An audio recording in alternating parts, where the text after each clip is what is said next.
She was nobody. A ghost moving between tables, cleaning up the crumbs of the wealthy. Until the night a man who controlled half the city walked into that restaurant and did something no one else had ever done. He actually saw her.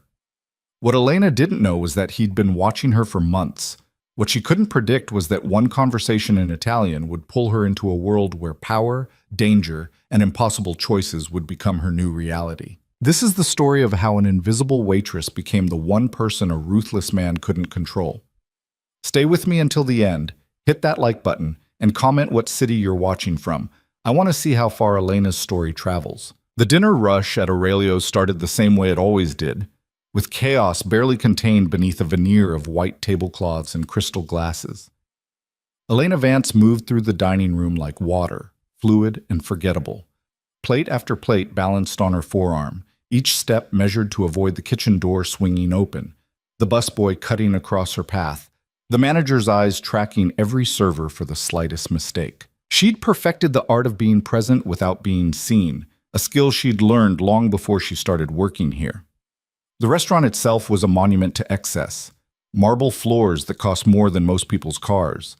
Chandeliers imported from somewhere in Europe that Elena couldn't pronounce. The kind of place where appetizers started at $40, and the wine list required a sommelier to navigate. The clientele matched the decor. Wealthy, entitled, and utterly indifferent to the people serving them. Elena had been working at Aurelio's for 2 years, 7 days a week when she could get the shifts. The money was decent by service industry standards, which meant it was barely enough to keep her head above water. After rent, utilities, her mother's medications, and the medical bills that kept piling up like snow in a Chicago winter, she had maybe $50 left each month, sometimes less. Tonight, she was running on 4 hours of sleep and a protein bar she'd eaten standing over the sink that morning. Her feet ached in the cheap non-slip shoes that were supposed to last 6 months, but would need replacing in 3. The smile she wore for customers had been practiced so many times, it no longer required thought, muscles remembering the movement, even when her brain was too tired to care. "Excuse me." A woman at table 7 snapped her fingers, not bothering to look up from her phone. "This water has ice in it." I specifically said, "No ice." Elena materialized at the table's edge, still smiling. "Of course. I'll bring you a fresh glass right away." She'd said no such thing, but arguing with customers was a luxury reserved for people who could afford to lose their jobs. Elena couldn't. Not with her mother's next round of treatments scheduled for next week. Not with the eviction notice she'd received yesterday, giving her 14 days to come up with 3 months' back rent. The kitchen was a wall of heat and noise. Chef Andre was screaming at someone about plating temperatures. The dishwasher had backed up again, flooding the floor with greasy water that made every step treacherous. Elena grabbed a fresh glass, filled it with room temperature water, and was back on the floor in 45 seconds. "Here you are." She set the glass down with the same practiced smile. The woman didn't acknowledge her. Elena had already ceased to exist. That was fine. Existing drew attention, and attention led to questions Elena had no interest in answering. Questions about the dark circles under her eyes that concealer could no longer hide. About why someone with her education, 2 years of college before her mother got sick, was waiting tables. About the slight tremor in her hands that appeared whenever she stood still too long, a combination of exhaustion and the anxiety that had become her constant companion. She moved to table 9, cleared plates, refilled wine glasses, laughed at a joke she didn't hear. The performance was automatic now. Smile, nod, make them feel important, disappear. Repeat until the shift ended and she could collapse into the CTA seat for the 40-minute ride back to her studio apartment in a building that smelled like mildew and broken promises. "Elena." Marcus, the floor manager, caught her arm as she passed. "Table 12 needs attention. VIP reservation." She glanced at the corner booth, currently empty. "What time?" "Now. He's always early." "He." But Marcus had already moved on, clipboard in hand, orchestrating the controlled chaos with the intensity of a general preparing for battle. Elena checked table 12. Fresh flowers. Not the standard arrangements they used for regular tables. Orchids. Expensive ones. The wine glasses were crystal, not the usual high-quality glass. Even the tablecloth looked different, some kind of imported linen that probably cost more than her entire wardrobe. VIP treatment at Aurelio's usually meant local politicians or minor celebrities. Occasionally a professional athlete. People with money and the need to be recognized for having it. Elena had served dozens of them. They tipped well if you laughed at their jokes, and poorly if you didn't. She was adjusting the silverware when the room changed. It was subtle at first. A shift in the ambient noise level. Conversations didn't stop exactly, but they quieted. Heads turned toward the entrance with the kind of casual interest that wasn't casual at all. Even Marcus straightened his tie, his usual expression of controlled stress replaced by something that might have been nervousness. Elena looked up. The man in the doorway didn't need to announce himself. His presence did it for him. He was tall, maybe 6'2", with dark hair styled in a way that looked effortless but probably required expensive maintenance. The suit he wore was charcoal gray, tailored so perfectly it might have been sewn directly onto his body. No tie. White shirt open at the collar, simple, clean, and probably worth more than 3 months of Elena's rent. But it wasn't the clothes that made the room take notice. It was something else. The way he moved, maybe. Unhurried but purposeful, like someone who'd never had to wait for anything in his life. Or the way his eyes scanned the dining room with the kind of assessment that made you feel measured and cataloged in the space of a glance. Marcus intercepted him before he'd taken 5 steps. The manager's usual authoritative demeanor had been replaced by something closer to deference. They spoke briefly, Marcus gesturing toward table 12, the man nodding once, a short, economical movement that conveyed agreement without enthusiasm. He moved through the restaurant like he owned it. Maybe he did. Elena didn't know. She didn't follow Chicago's power players or society pages. Her world had shrunk to the size of her immediate survival, leaving no room for curiosity about people she'd never meet, except apparently she was about to meet this one. The man settled into the booth, his back to the wall. She noticed that detail, though she couldn't have said why it seemed important. His attention moved to his phone, fingers moving across the screen with the fluid efficiency of someone handling urgent business. Elena gave him 30 seconds, the standard grace period for VIP tables. Then she approached with a water glass and the wine list. "Good evening. My name is Elena. I'll be taking care of you tonight. Can I start you with Pellegrino?"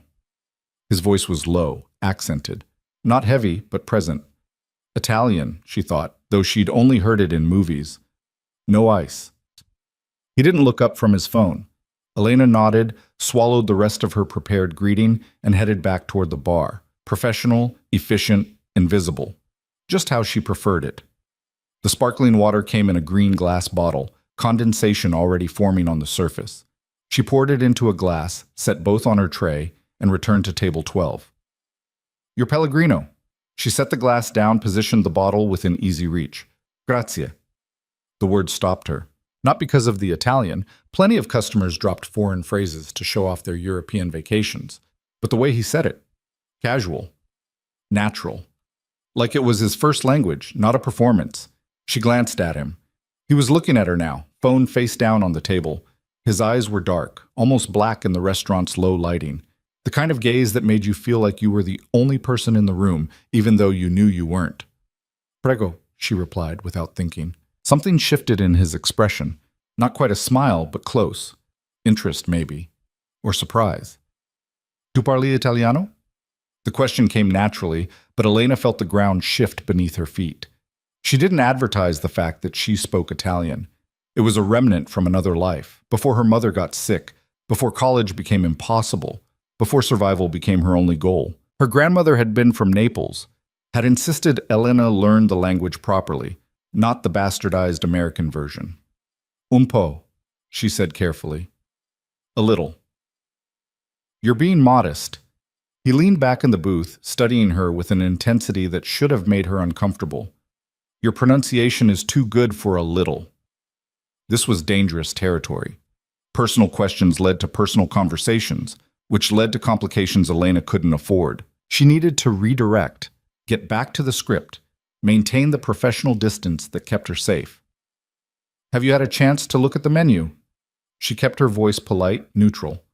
"Chef Andre has a special tonight, pan-seared branzino with—" "Sit down." 2 words, not a request. Elena blinked. "I'm sorry?" "Sit." He gestured to the opposite side of the booth. "Please." Every instinct screamed at her to refuse. Servers didn't sit with customers. Marcus would have a stroke if he saw her. This violated every professional boundary, every rule that kept the invisible line between staff and clientele intact. But something about the way he said it, please, added almost as an afterthought, like he was remembering his manners, made her hesitate. I can't, she said. I'm working. I'm aware. He glanced toward the bar where Marcus was pretending not to watch them. Your manager won't object. You don't know that. Actually, I do. The confidence in his voice wasn't arrogance. It was certainty, the kind that came from being proven right so many times that doubt became irrelevant. Elena's fingers tightened on her serving tray. Sir, I appreciate the invitation, but Marco. He extended his hand across the table. Marco DeLuca. She didn't shake it. Touching customers was another line she didn't cross. Too personal, too risky. He withdrew his hand without apparent offense, though she noticed he didn't stop looking at her. And you're Elena Vance, 26 years old. You've been working here for 2 years. Before that, you were studying literature at Northwestern before you had to drop out. Your mother, Catherine, is receiving treatment for stage 3 ovarian cancer at Northwestern Memorial. You live alone in a studio apartment on the south side. You take the red line to work because your car died 8 months ago and you can't afford to replace it. The tray slipped from her fingers. Elena caught it before it hit the floor, but the clatter drew attention from nearby tables. Her heart was hammering so hard she could feel it in her throat. How do you? She couldn't finish the question. The words tangled on her tongue. Sit down, Elena. His voice was softer now, not threatening, almost gentle. You're making a scene, and I don't think you want that. He was right. She didn't. But she also didn't want to sit across from a stranger who somehow knew the intimate details of her life. Every survival instinct she'd honed over the past 2 years was screaming at her to run, to get Marcus, to call security, to do something other than stand here frozen like prey caught in headlights. But she didn't run. Maybe because her legs wouldn't move. Maybe because some part of her, the part that hadn't completely given up on curiosity despite everything, needed to understand how this man knew things he shouldn't know. She sat. Marco picked up his water glass, took a sip, set it down with precise care. You're afraid. Of course I'm afraid. You just recited my life story like you memorized my driver's license. I did more than that. He paused. I know you're 3 months behind on rent. I know the electric company sent you a final notice last week. I know your mother's insurance won't cover the full cost of her next treatment, and you've been looking into clinical trials because it's the only option you can afford. Elena's hands were shaking. She pressed them flat against the table to make it stop. Why? Why do you know any of this? Because I make it my business to know things. He tilted his head slightly, studying her, especially when something interests me. I don't understand. I know. The admission should have been reassuring. Instead, it made everything worse.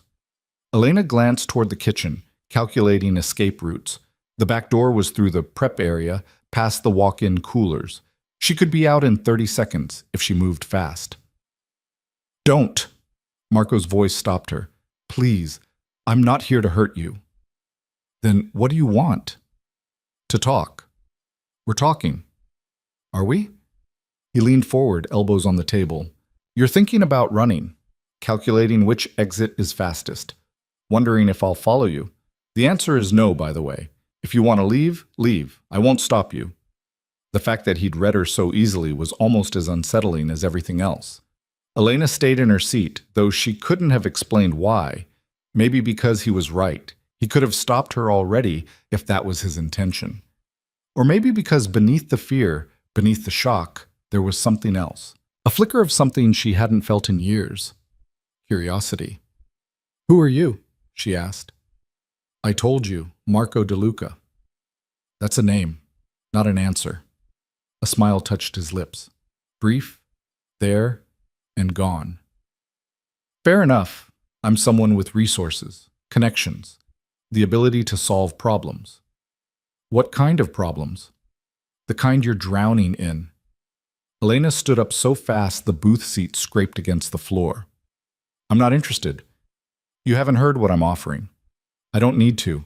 Whatever this is, she gestured between them. I'm not interested. Find someone else to play games with. She turned to leave. His voice followed her. Your mother's treatment, the one that costs $40,000 that insurance won't cover. I can make that happen. Elena stopped walking.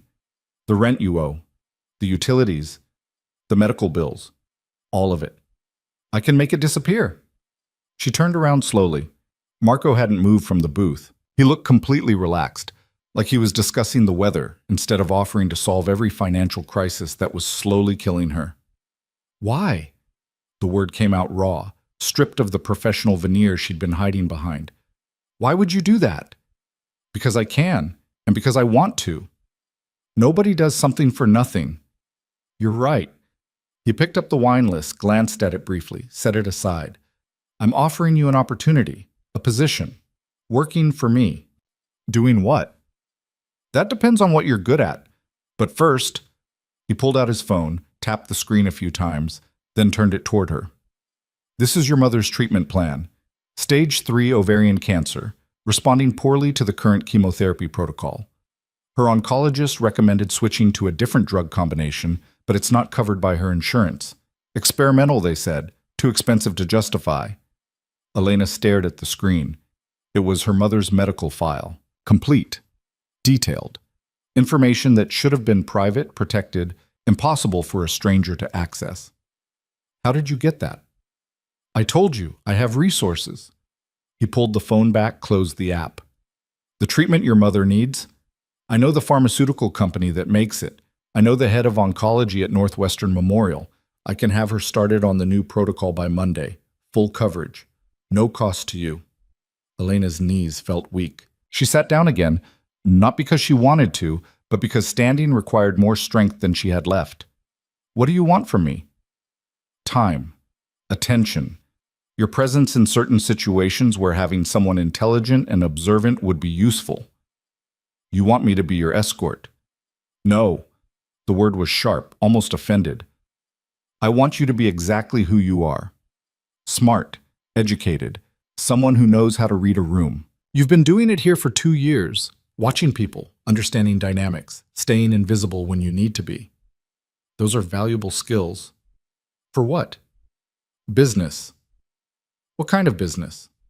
Marco was quiet for a moment. When he spoke again, his voice carried a weight it hadn't before.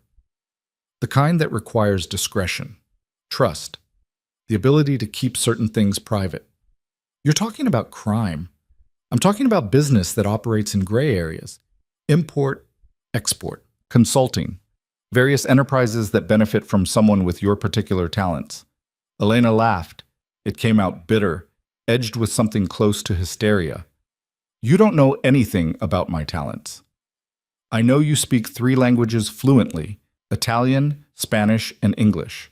I know you have a photographic memory, which is why you were on scholarship at Northwestern before you had to leave. I know you can read people well enough to survive 2 years in service industry hell without getting fired or breaking down. And I know you're desperate enough that you're still sitting here instead of running. Every word hit like a physical blow, not because it was cruel, but because it was true. I need to think about it, Elena said. Of course. Marco reached into his jacket, pulled out a business card, plain white, embossed with a phone number, nothing else. Call me when you decide. And if I don't, then you don't. The offer expires in 48 hours. After that, I'll solve your problems anyway. Consider it a gift for an interesting conversation, but the position will no longer be available. Elena took the card. Her fingers were still trembling. Why me? Because you're invisible. He said it like it was a compliment. People like the ones in this restaurant. They look right through you, see the uniform, not the person. But I see you, Elena. I have for months. And I think you're wasting your potential serving water to people who don't deserve your attention. Months. He'd been watching her for months. The thought should have terrified her. Instead, it settled over her like a cold blanket, smothering the fear beneath something else. Calculation. If he'd wanted to hurt her, he'd had plenty of opportunities. This was something different. Something that might be worse, or might be the lifeline she'd been drowning without. I need to get back to work, she said. Of course. Marco picked up the menu. I'll have the branzino and a bottle of the Gavi di Gavi. Bring 2 glasses. I can't drink on shift. You're not drinking. You're keeping a customer company. There's a difference. Elena stood, tucked the business card into her apron pocket. The weight of it felt disproportionate to its size. I'll put your order in. She walked back to the kitchen on autopilot, gave the ticket to the expo, returned to the bar for the wine, opened the bottle with hands that had finally stopped shaking through sheer force of will. When she brought the wine back, Marco was on his phone again. She poured 2 glasses without being asked, set one in front of him, kept the other for herself. "Salute," he said, raising his glass. Elena didn't respond. She sipped the wine. It was excellent, crisp and clean with notes of citrus, and tried to organize her thoughts into something resembling coherence. "Tell me about your mother," Marco said. "Why?" "Because she's important to you, and I'm curious."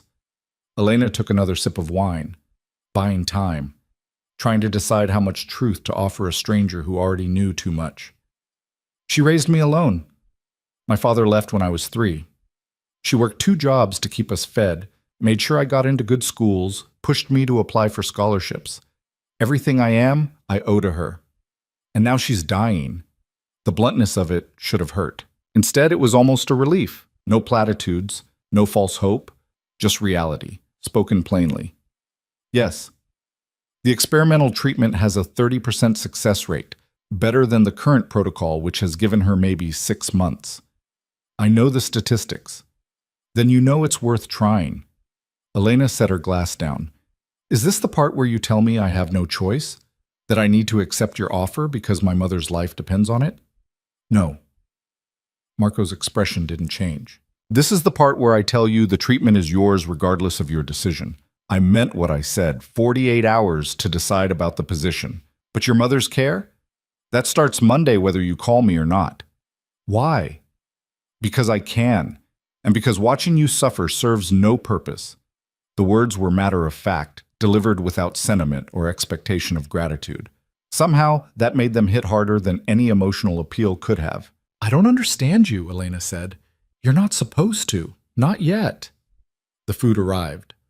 Marco had ordered for both of them. She hadn't noticed when, but there were 2 plates of branzino, perfectly prepared, with roasted vegetables and a lemon butter sauce that smelled incredible.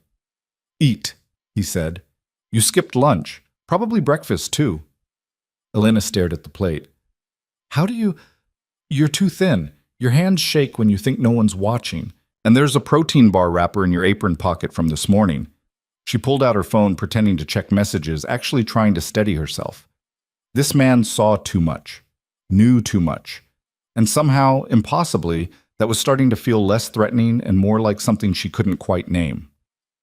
They ate in silence. Elena couldn't remember the last time food had tasted this good, or if she'd ever eaten anything this expensive. Probably not. Her version of fine dining was the Thai place near her apartment that gave her extra spring rolls because she always tipped in cash. "Tell me about the books you read," Marco said. The shift in topic threw her. "What?" "Northwestern, literature degree. You must have favorites." "Why does that matter?" "Humor me." Elena cut into her fish, buying time. "Fitzgerald, Hemingway, the usual American classics, but I always preferred the Russians. Dostoevsky, Tolstoy. Stories about people trapped in circumstances they can't control, trying to find meaning anyway. Crime and Punishment?" "Guilty." She almost smiled. "Also Anna Karenina, the brothers Karamazov. I wrote my final paper on moral relativism in Dostoevsky's work before I had to drop out." "Appropriate," Marco said. "What is?" "You, reading about moral relativism. Now, sitting across from someone offering you a morally complicated opportunity. Is that what this is?" "Yes." No hesitation, no attempt to soften it. "I'm not a good man, Elena. I don't pretend to be. The world I operate in doesn't reward goodness. It rewards strength, intelligence, and the ability to make hard choices. But I'm honest about what I am. That's more than most people can say." Elena set down her fork. The food sat heavy in her stomach, though she'd barely eaten half. "You're trying to recruit me into something illegal. I'm trying to offer you a way out of poverty. What you do with that opportunity is up to you." "That's not an answer." "It's the only answer I can give you right now. Some things you need to see to understand. And before you see them, I need to know you're committed to keeping them private. And if I'm not, Marco took a sip of wine, considering, then you walk away. I'll fulfill my promise regarding your mother's treatment. We'll never speak again. And you'll spend the rest of your life wondering what might have been different if you'd taken the risk. The weight of the choice settled over Elena like a physical thing. Stay in the life she knew, grinding poverty, endless anxiety, watching her mother die slowly, or step into the unknown with a man who saw through her invisibility and offered solutions she couldn't imagine achieving on her own. 48 hours, she said. 48 hours. Marco's phone buzzed. He glanced at it, frowned slightly, then stood. I need to take this. Excuse me. He walked toward the restaurant's entrance, phone to his ear, speaking in rapid Italian that Elena couldn't quite hear. She sat alone at the table, surrounded by the remnants of a meal she hadn't paid for, drinking wine that cost more than her weekly grocery budget. Marcus appeared at her elbow, his expression carefully neutral. Everything all right? Fine. Mr. DeLuca is one of our most valued clients. We want to make sure he's receiving excellent service. Translation: don't screw this up. Elena nodded. He seemed satisfied. Good. Marcus glanced toward the entrance where Marco was still on the phone. He asked specifically for you to be his server tonight. Elena's stomach dropped. What? He called ahead, made the reservation, requested you by name. Marcus's expression softened slightly. Whatever you did to impress him, keep doing it. Men like that can make or break careers. He walked away before Elena could respond. She sat frozen, processing this new information. Marco hadn't stumbled into the restaurant and happened to notice her. He'd planned this, orchestrated it, chosen her deliberately for reasons she still didn't fully understand. The business card in her pocket felt like it was burning through the fabric. Marco returned 5 minutes later. I apologize. Business emergency. Is everything all right? It will be. He pulled out his wallet, expensive leather, probably Italian, and placed $500 bills on the table. For dinner and your time. That's too much. It's exactly right. He stood, buttoned his suit jacket with the kind of smooth efficiency that suggested custom tailoring. Think about my offer, Elena. Really think about it. Not just what you stand to lose, but what you might gain. And what's that? Freedom. The word hung in the air between them. Real freedom. Not the illusion of it that comes from barely surviving. The freedom to make choices because you want to, not because you're desperate. He left before she could respond. Elena watched him walk through the restaurant, noticed how people's eyes followed him, how conversations paused in his wake. Power, she realized. That's what they recognized. Not wealth. Chicago had plenty of wealthy people. But power. The kind that didn't need to announce itself. She cleared the table mechanically, pocketed the $500 with shaking hands.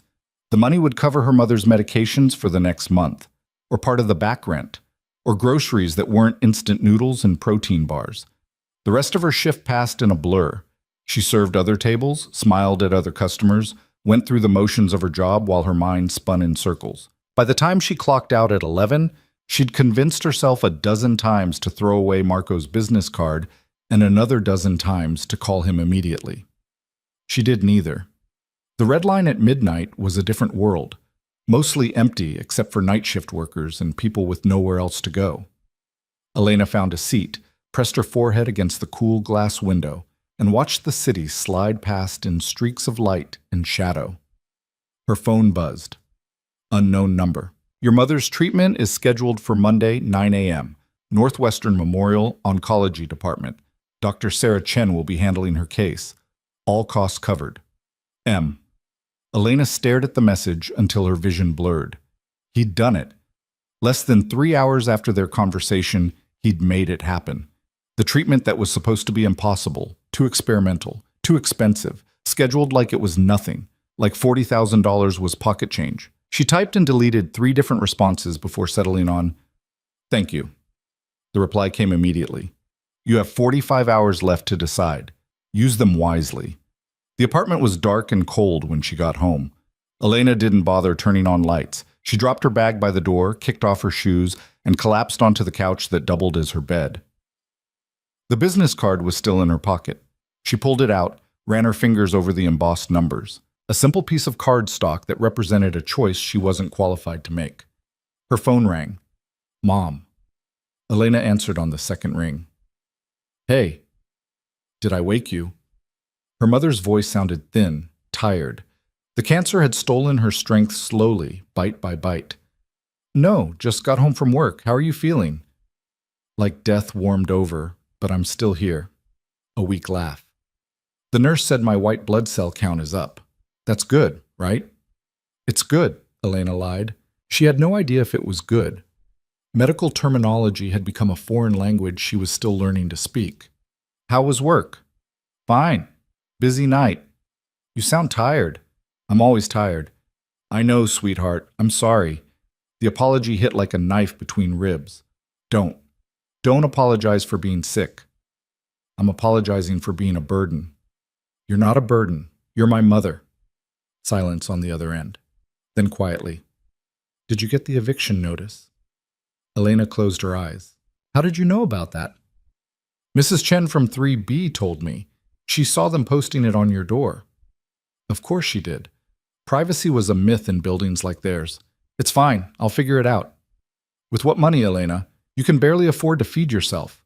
I said I'll figure it out. Another silence. Longer this time. There are programs, assistance. You could apply for... I've applied for everything. We make just enough that we don't qualify for help, but not enough to actually survive. It's a perfect trap. Then maybe it's time to... Her mother's voice cracked.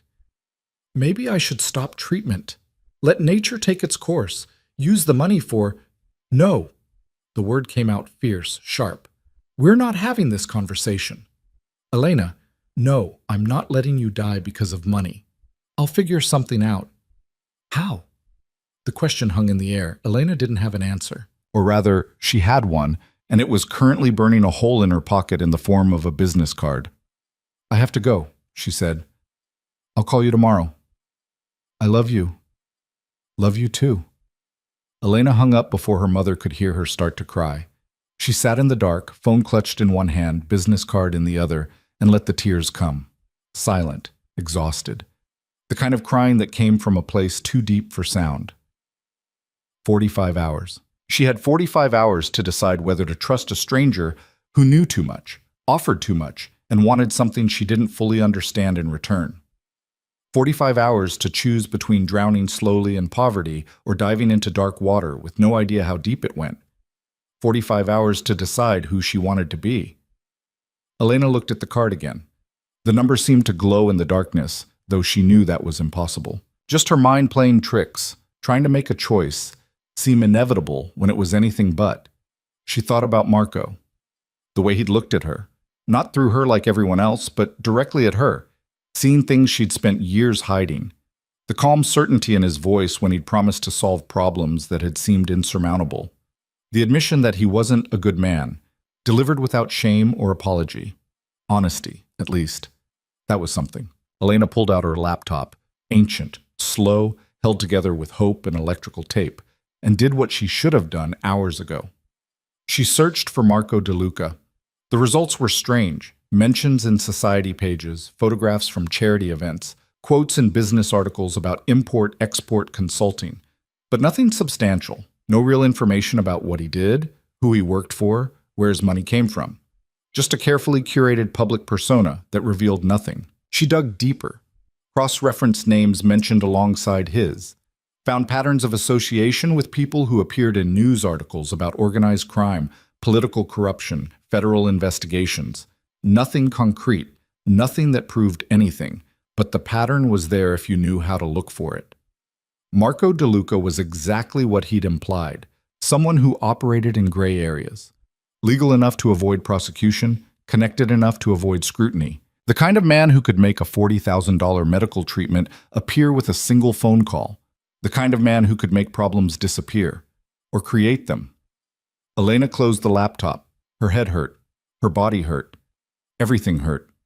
She lay down on the couch, still fully dressed, and stared at the ceiling. Water stains formed shapes in the dim light from the street. She used to see pictures in them when she first moved in. Now they just looked like decay. Sleep didn't come easy. When it finally did, she dreamed of drowning, of water rising slowly, inevitably, while she stood frozen, unable to move or scream or save herself. And then a hand reaching down through the dark water. Strong, certain, offering rescue or damnation, impossible to tell which. She woke at 6 with the dream still clinging to her skin like oil. 40 hours left. Elena showered in water that never quite got hot enough, dressed in clothes that needed replacing, ate toast that needed butter she couldn't afford. Normal morning routine for an abnormal situation. Her phone buzzed with a message from work. Marcus, you're scheduled tonight, 5 close. VIP section again. Perfect. 8 hours of watching wealthy people waste money while she decided whether to accept help from someone who might be dangerous. The universe had a twisted sense of humor. She took the train to Northwestern Memorial. Visiting hours didn't start until 9, but the overnight nurses knew her. They let her sit with her mother in the quiet hour before the hospital came alive with doctors and tests and the machinery of modern medicine. Catherine Vance was asleep. Elena sat in the uncomfortable chair by the bed and watched her breathe. Each breath looked like work, like her body was forgetting how to perform basic functions. "Hey, Mom," Elena said quietly. "I don't know if you can hear me, but I need to tell you something." Her mother didn't stir. "I met someone, a man. He's offered to help us, to pay for your treatment, help with the bills, give us a way out of this mess." Elena's voice cracked. "But I don't know if I can trust him. I don't know what he really wants, and I'm scared." The machines beeped steadily. Heartbeat, blood pressure, oxygen levels. Numbers that meant life or death, reduced to digital displays. "He sees me, Mom. Really sees me. Not just the uniform or the smile or the girl who serves water. He sees all the parts I try to hide. And that terrifies me because nobody's supposed to see those parts. They're mine. My survival tools, my armor." A nurse passed in the hallway. Elena waited until the footsteps faded. "I'm going to accept his offer. Not because I trust him, but because I'm out of options. And because even if it's dangerous, even if it's wrong, at least I'll be choosing something instead of just letting life happen to me." Her mother's hand twitched slightly. Elena took it, felt the bones too close to the surface, the skin too thin. "I love you," she whispered. "Whatever happens, whatever I become, remember that everything I do is to keep you alive." She stayed until visiting hours officially started and the morning shift nurses came to check vitals. Then she kissed her mother's forehead and left before the questions could start. Outside, Chicago was waking up, traffic building, people rushing to jobs they hated or tolerated. The architecture of ordinary life, built on foundations of quiet desperation. Elena pulled out her phone, opened a new message, typed the number from the business card. "I accept. When do we start?" The response came before she'd walked 10 feet. "Tonight. I'll send a car to your apartment at 3 p.m. Pack for 3 days. Bring your passport." Elena stared at the message. 3 days. Passport. This wasn't a job interview. This was something else entirely. "Where are we going?" "Somewhere private, where we can talk without interruption." That's not an answer. "I know. Trust me anyway. Trust. The most dangerous word in the English language. Trust someone you just met. Trust someone who admitted he wasn't a good man. Trust your instincts when every instinct was screaming contradictory messages." Elena put her phone away without responding. She had 8 hours before the car arrived. 8 hours to second-guess herself. 8 hours to back out. She didn't think she would. The apartment looked smaller in daylight, shabbier, evidence of a life lived in survival mode, with no energy left for making things beautiful. Elena packed mechanically. Basics. Practical clothes. The passport she hadn't used since the study abroad semester she'd had to cancel when her mother got sick. At 2:45, she was ready. At 2:50, she was terrified. At 2:55, she was watching out the window for a car she couldn't imagine. At exactly 3 p.m., a black Mercedes pulled up to the curb. The driver got out, tall, broad-shouldered, wearing a suit that screamed security rather than chauffeur. He looked up at her building, made eye contact through the window, and nodded once. Elena grabbed her bag, locked the door, walked down 3 flights of stairs that smelled like old cooking and broken dreams. The driver opened the back door without speaking. Elena slid in. The interior smelled like leather and money. Classical music played softly through speakers she couldn't see. Marco was already in the car. "You came," he said. "You knew I would." "I hoped." He gestured to the seat beside him. "We have a 90-minute drive. Get comfortable." The driver pulled away from the curb smoothly, navigating traffic with the efficiency of someone who'd done this 1,000 times. Elena watched her building disappear in the side mirror. Everything she owned was either in the bag at her feet or in that apartment.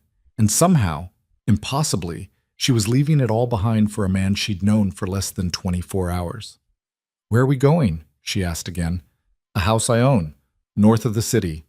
Private, no interruptions." "Well, that's still not a real answer." Marco smiled. "You're going to fit in perfectly." The comment should have been reassuring. Instead, it made Elena's stomach tighten. Fit in where? Doing what? But she didn't ask. Not yet. Some questions had answers she wasn't ready to hear. They drove north in silence, city giving way to suburbs, suburbs giving way to open road. Elena watched the landscape change and tried not to think about what she'd just done. Tried not to wonder if she'd made the biggest mistake of her life, or the only choice that mattered. The silence stretched between them like a living thing. Elena kept her eyes on the window, tracking mile markers and exit signs, anything to avoid looking at Marco. He seemed content to let the quiet settle, his attention divided between his phone and the landscape rolling past. 30 minutes out of the city, Elena's phone buzzed. "Work." "Marcus." "Where are you?" "Your shift starts in 90 minutes. Her fingers hovered over the keyboard. What could she possibly say? That she'd quit without notice to drive into the woods with a man who probably ran half of Chicago's underground economy? That sounded insane even in her own head. "Tell him you quit," Marco said without looking up from his phone. "I can't just quit. I need the reference, You don't need anything from that place anymore." He finally looked at her. "Send the message. I'll handle Marcus." "How?"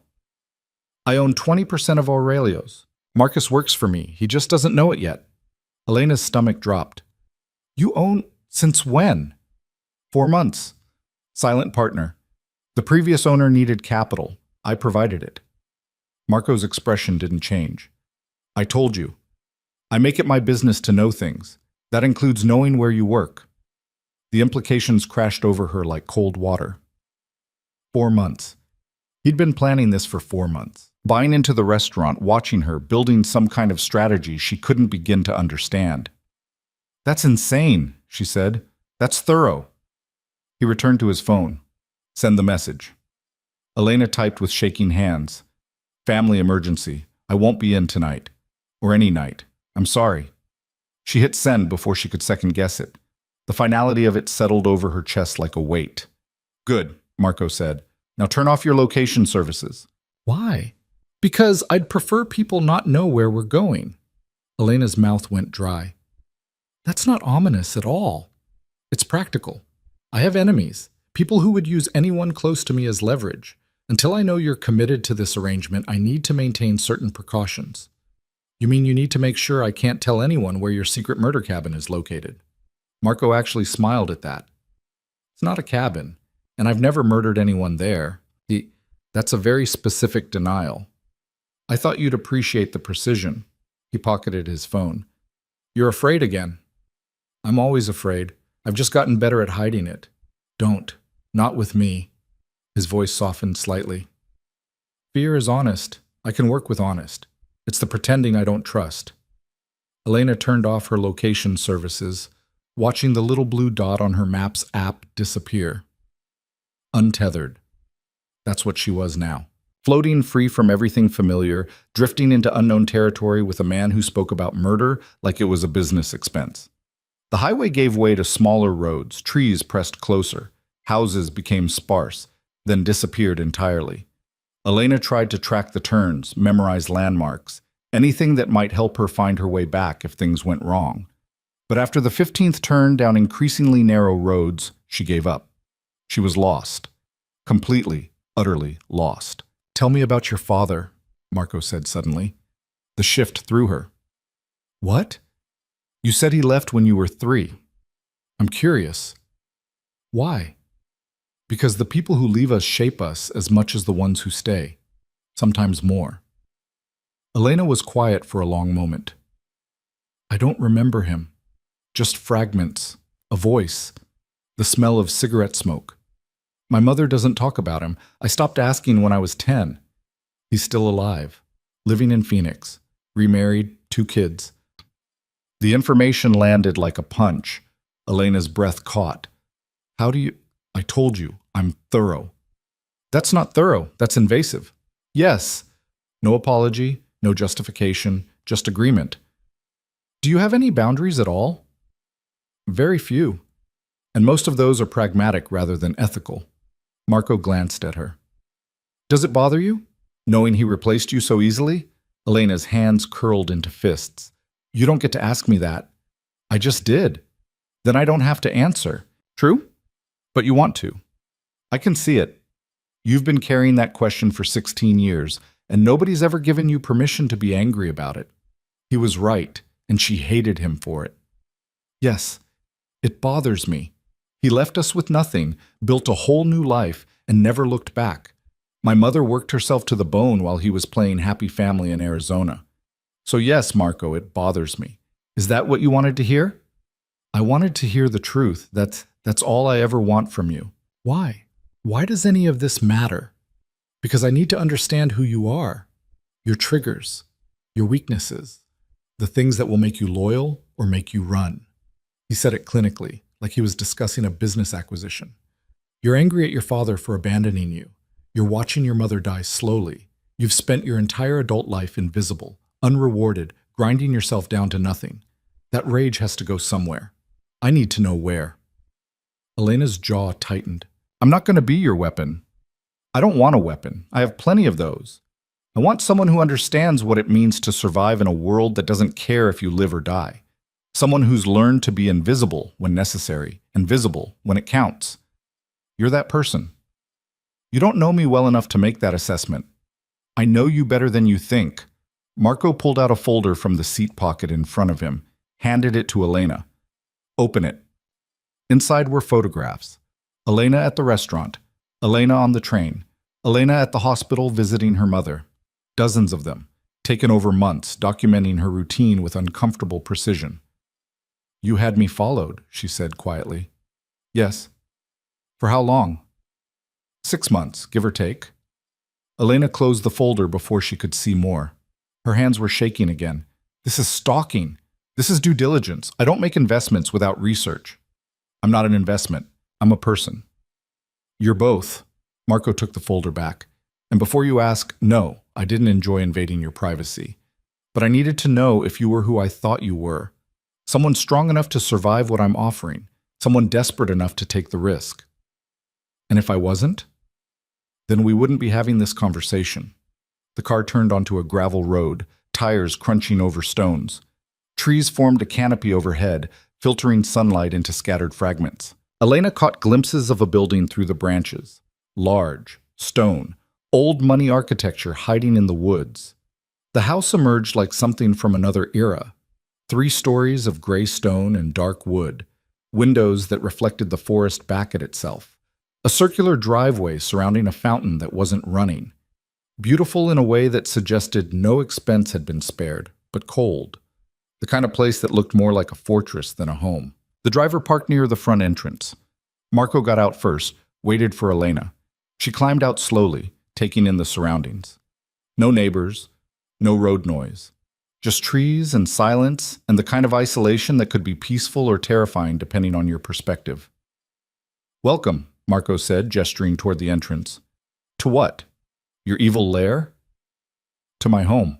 When I need privacy, I come here. And how often do you need privacy? More often than you'd think.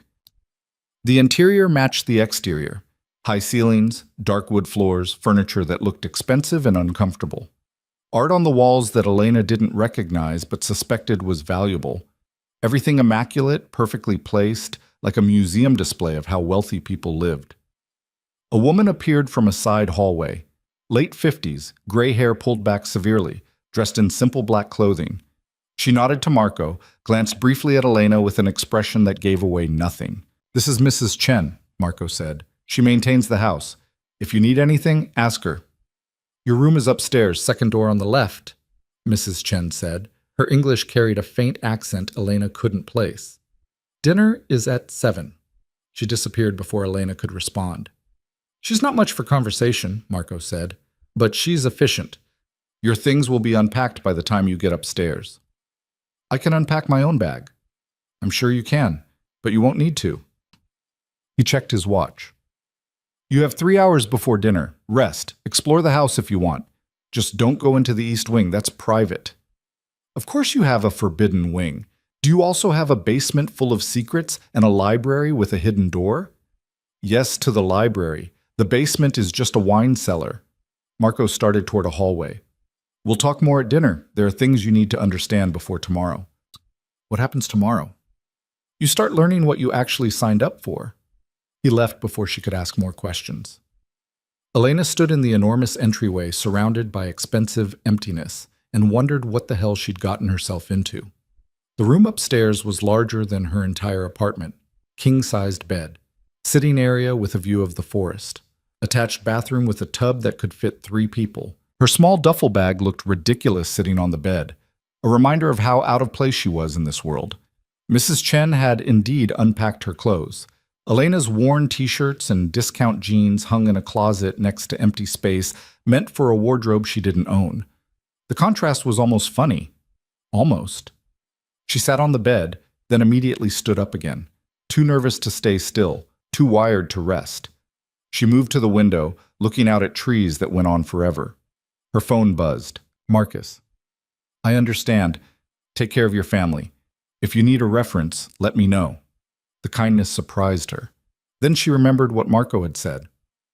Marcus works for me. Had Marco already called him? Already smoothed over her sudden departure? The thought was both comforting and deeply unsettling. Another message. Unknown number. Treatment went well. Your mother is resting. Dr. Chen says her response is promising. M. Elena sank onto the edge of the bed. It had been less than 24 hours since Marco had made his promise, and her mother was already receiving treatment that should have been impossible. Whatever else he was, Marco De Luca delivered on his word. She typed, "Thank you." The response came quickly. "Rest. We have a long conversation ahead of us." Elena set her phone aside and lay back on the bed that was too soft, in a room that was too big, in a house that belonged to a man she didn't know. Sleep should have been impossible, but exhaustion was a tide that didn't care about anxiety or fear. It pulled her under despite her best efforts to stay afloat. She woke to knocking. Disoriented, Elena sat up, heart hammering. The light outside had changed, late afternoon sun slanting through windows, painting the room in shades of amber. Dinner in 30 minutes, Mrs. Chen's voice came through the door. Elena checked her phone, 6:30. She'd been asleep for 2 hours. Her mouth tasted like cotton and her head felt stuffed with wool. She showered quickly in the enormous bathroom, using products that probably cost more than her usual grocery bill. The water pressure was perfect. The towels were impossibly soft, everything designed for comfort in a way that somehow made her more uncomfortable. Her clothes looked even shabbier after the shower. Elena did her best, settling on the least wrinkled shirt and jeans that didn't have any stains. No point trying to look like she belonged here. She didn't, and everyone knew it. The dining room was on the first floor, through a series of hallways that Elena half suspected were designed to confuse visitors. The table could have seated 20, but was set for 2, one at each end like they were strangers forced into uncomfortable proximity. Marco was already there, still in his suit, though he'd removed the jacket. He stood when she entered, a gesture of courtesy that seemed automatic. "Did you rest?" he asked. "I passed out. Not sure that counts as rest." "It'll do." He gestured to the chair. "Sit. Mrs. Chen makes excellent risotto." The food was, predictably, incredible. Elena ate mechanically, too aware of Marco watching her from the other end of the table. The distance between them seemed both too much and not enough. "You're wondering when I'm going to explain," Marco said after a few minutes of silence. "Among other things. What else? Whether you're going to kill me and bury me in the woods. Whether this is an elaborate sex trafficking scheme. Whether you're completely insane or just partially." Elena set down her fork. "Take your pick." I'm not going to kill you. I have no interest in trafficking anyone, and my sanity is debatable but functional. He took a sip of wine. As for explanations, where would you like me to start? How about what you actually do for a living? I facilitate transactions, connect buyers and sellers, provide security for shipments, offer consulting services to businesses that need discretion. That's a very sanitized way of saying you're a criminal. Criminal is a matter of perspective. I operate in markets that exist whether I participate in them or not. I simply ensure those markets run efficiently. Elena laughed, bitter. You sound like a business school textbook rationalizing the drug trade. I don't deal drugs. His voice sharpened slightly. I have lines I don't cross. That's one of them. How noble. What do you deal in? Information, access, solutions to problems that can't be solved through legal channels. Marco set down his wine glass. I know people. I know systems. I know how to move things, money, goods, information, from point A to point B without attracting unwanted attention. That's valuable. People pay well for it. People meaning criminals. People meaning anyone who needs discretion. Politicians, corporations, individuals with complicated situations. He paused. The world isn't divided into good people and bad people, Elena. It's divided into people who acknowledge the gray areas and people who pretend those areas don't exist. I acknowledge them. And profit from them. Yes. Is that worse than profiting from legal corruption? Than working for companies that destroy the environment or exploit labor? At least I'm honest about what I am. Elena pushed risotto around her plate. So what do you want from me?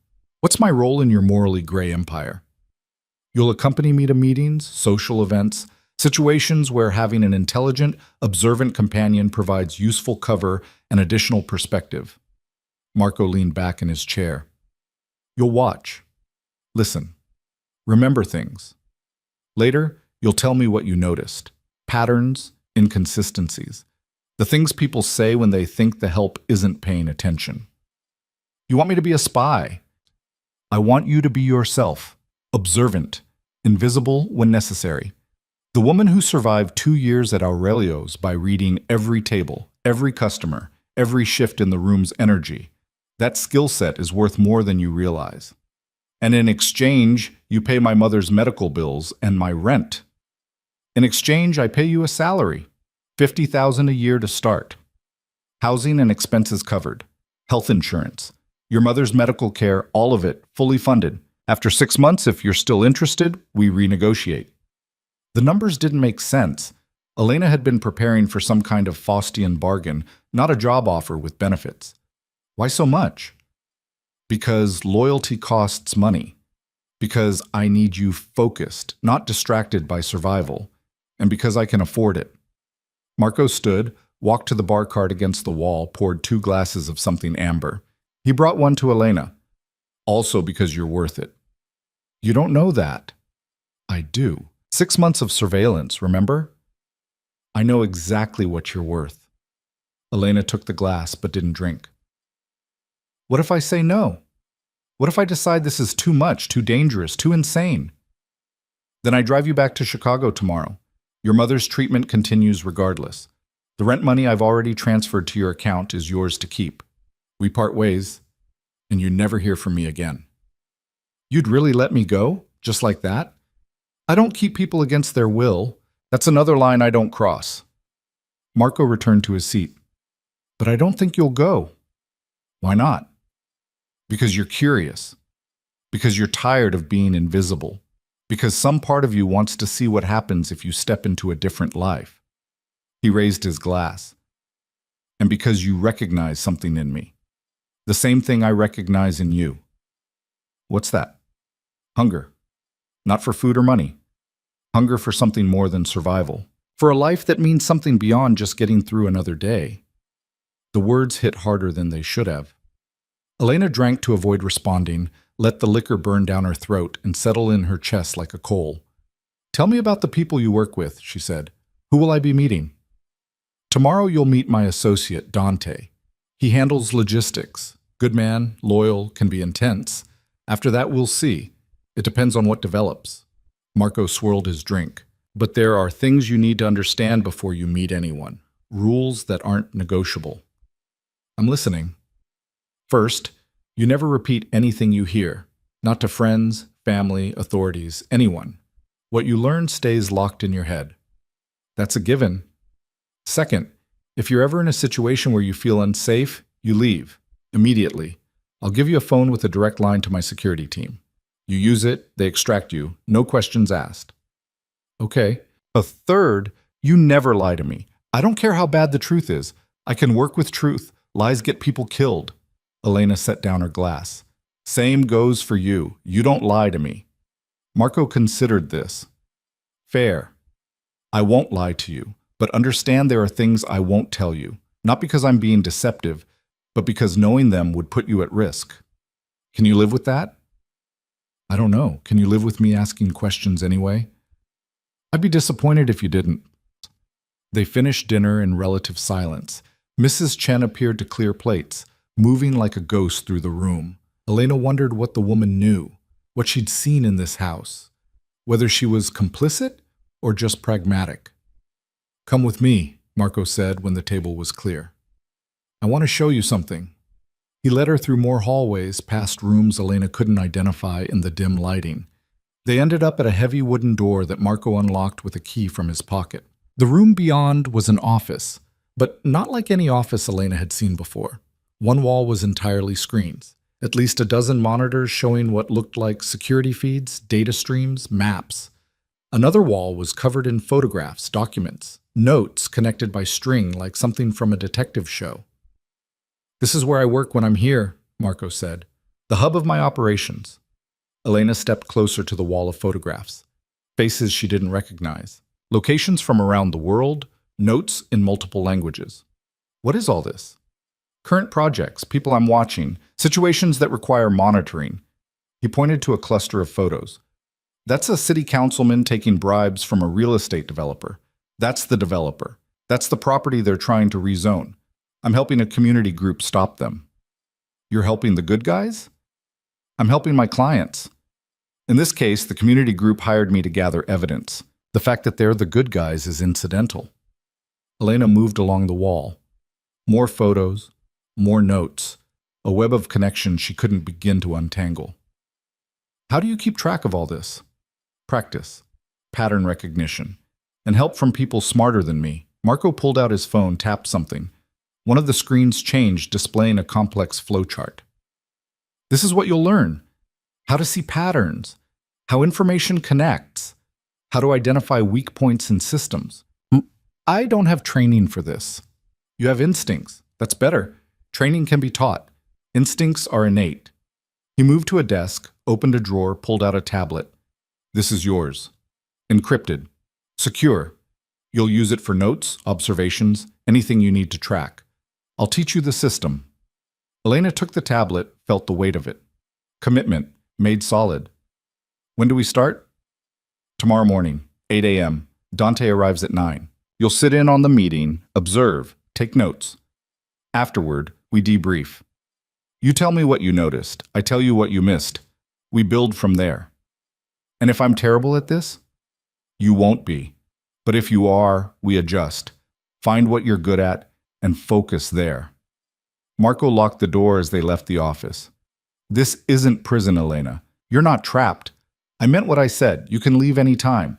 But I think you'll surprise yourself. They walked back toward the main staircase in silence. Elena's mind was spinning, trying to process everything she'd seen, everything he'd said. This wasn't what she'd expected. She'd prepared for something darker, more immediately dangerous. Instead, she'd gotten structure, systems, a job that sounded almost legitimate if you ignored the parts that definitely weren't. I have one more question, she said as they reached the stairs. Only one? For tonight, the rest can wait. Elena stopped, turned to face him. Why me? Really? Not the skills or the observation or any of that. Why did you pick me specifically? There are thousands of invisible people in Chicago. What made you notice me? Marco was quiet for a long moment.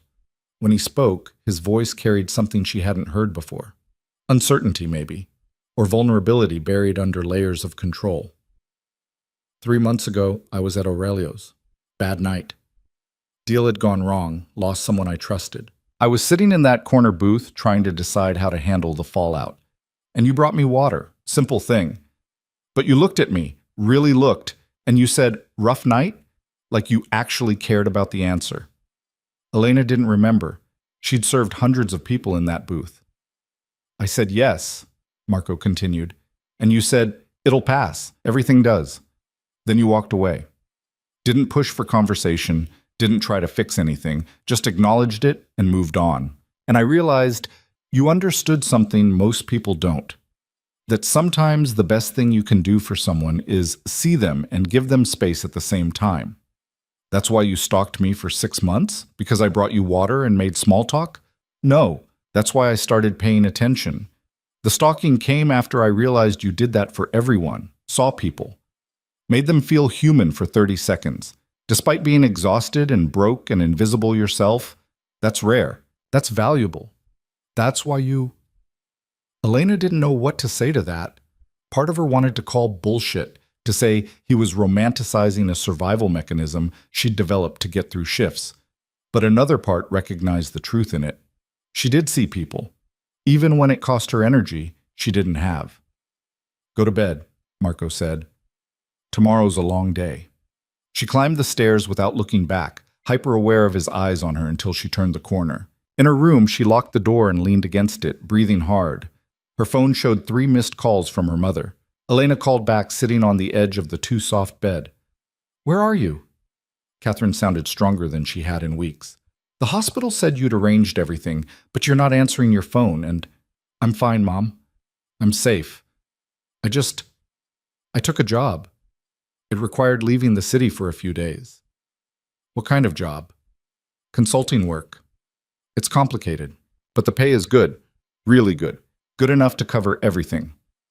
Elena, her mother's voice sharpened. What have you gotten yourself into? Something that's going to keep you alive. That's all that matters. Not if it puts you in danger. I'm not in danger, I'm just in over my head.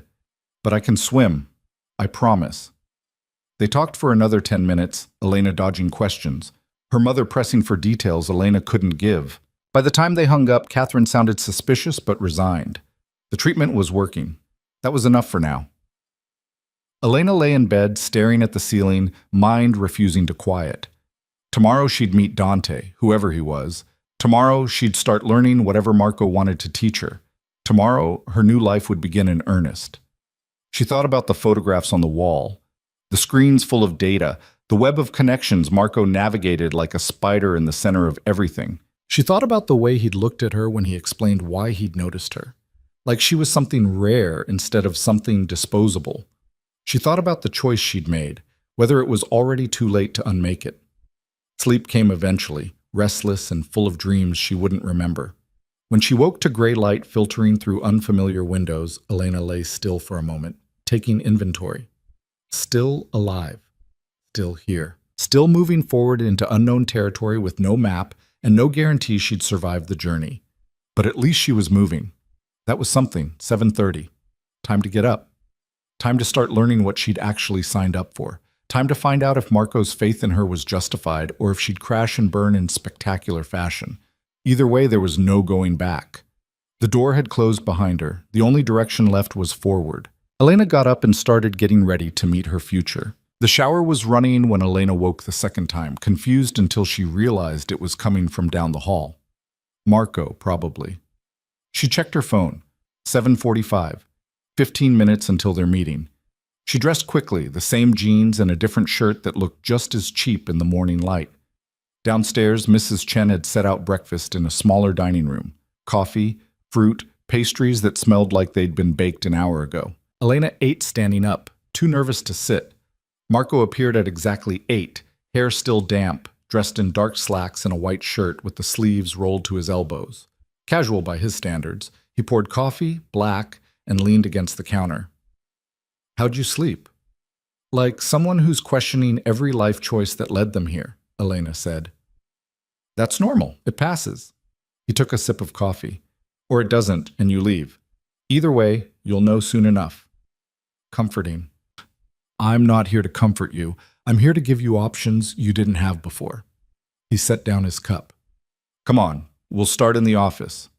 The wall of screens was already active when they entered, data scrolling across monitors in patterns Elena couldn't decipher. Marco sat at the desk, gestured for her to take the chair beside him. This is the first lesson, he said, pulling up a file on the main screen. Information architecture, how data connects, how to see patterns in chaos.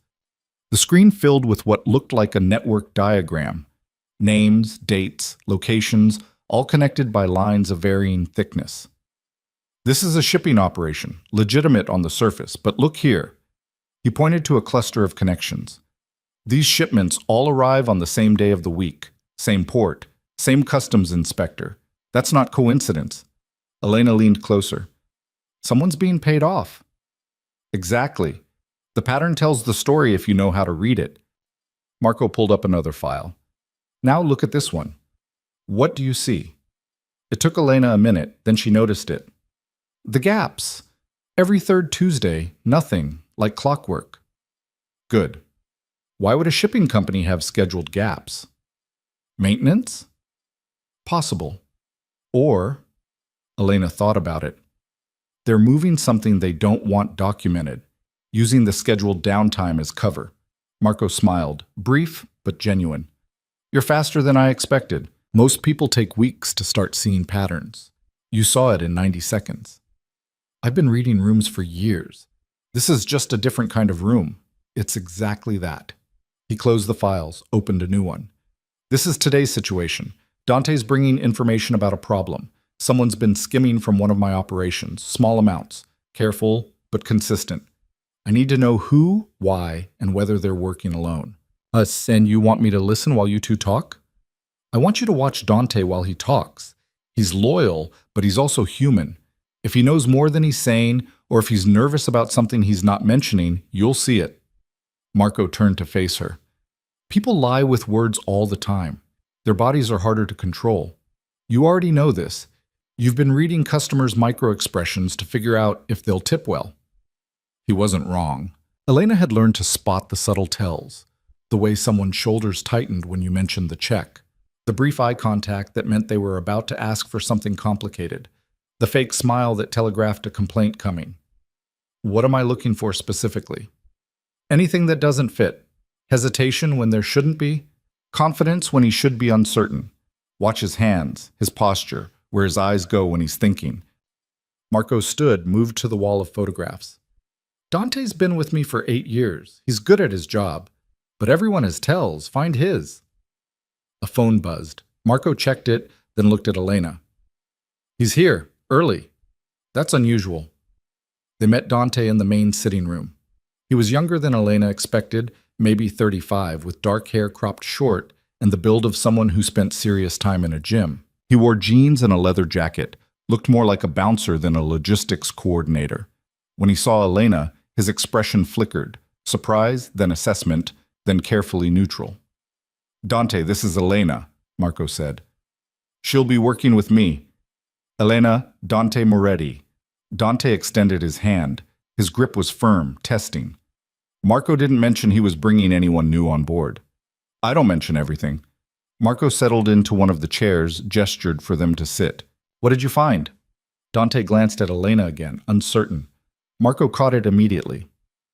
Anything you'd say to me alone, you can say in front of her. She's cleared. That wasn't exactly true, but Dante seemed to accept it. He pulled out a tablet, swiped through screens. The warehouse on Cicero. We've been losing inventory. Started small, couple $100 a month.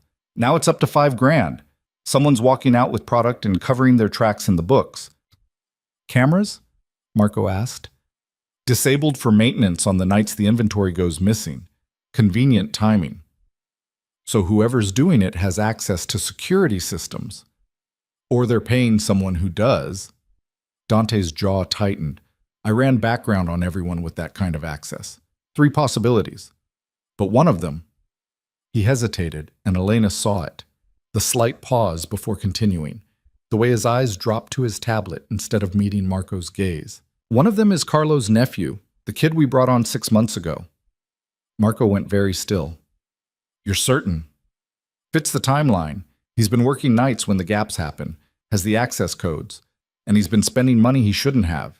New car, expensive clothes. That's circumstantial. I know, but the pattern... Dante stopped himself. I wanted to bring it to you before I moved on it. Marco was quiet for a long moment.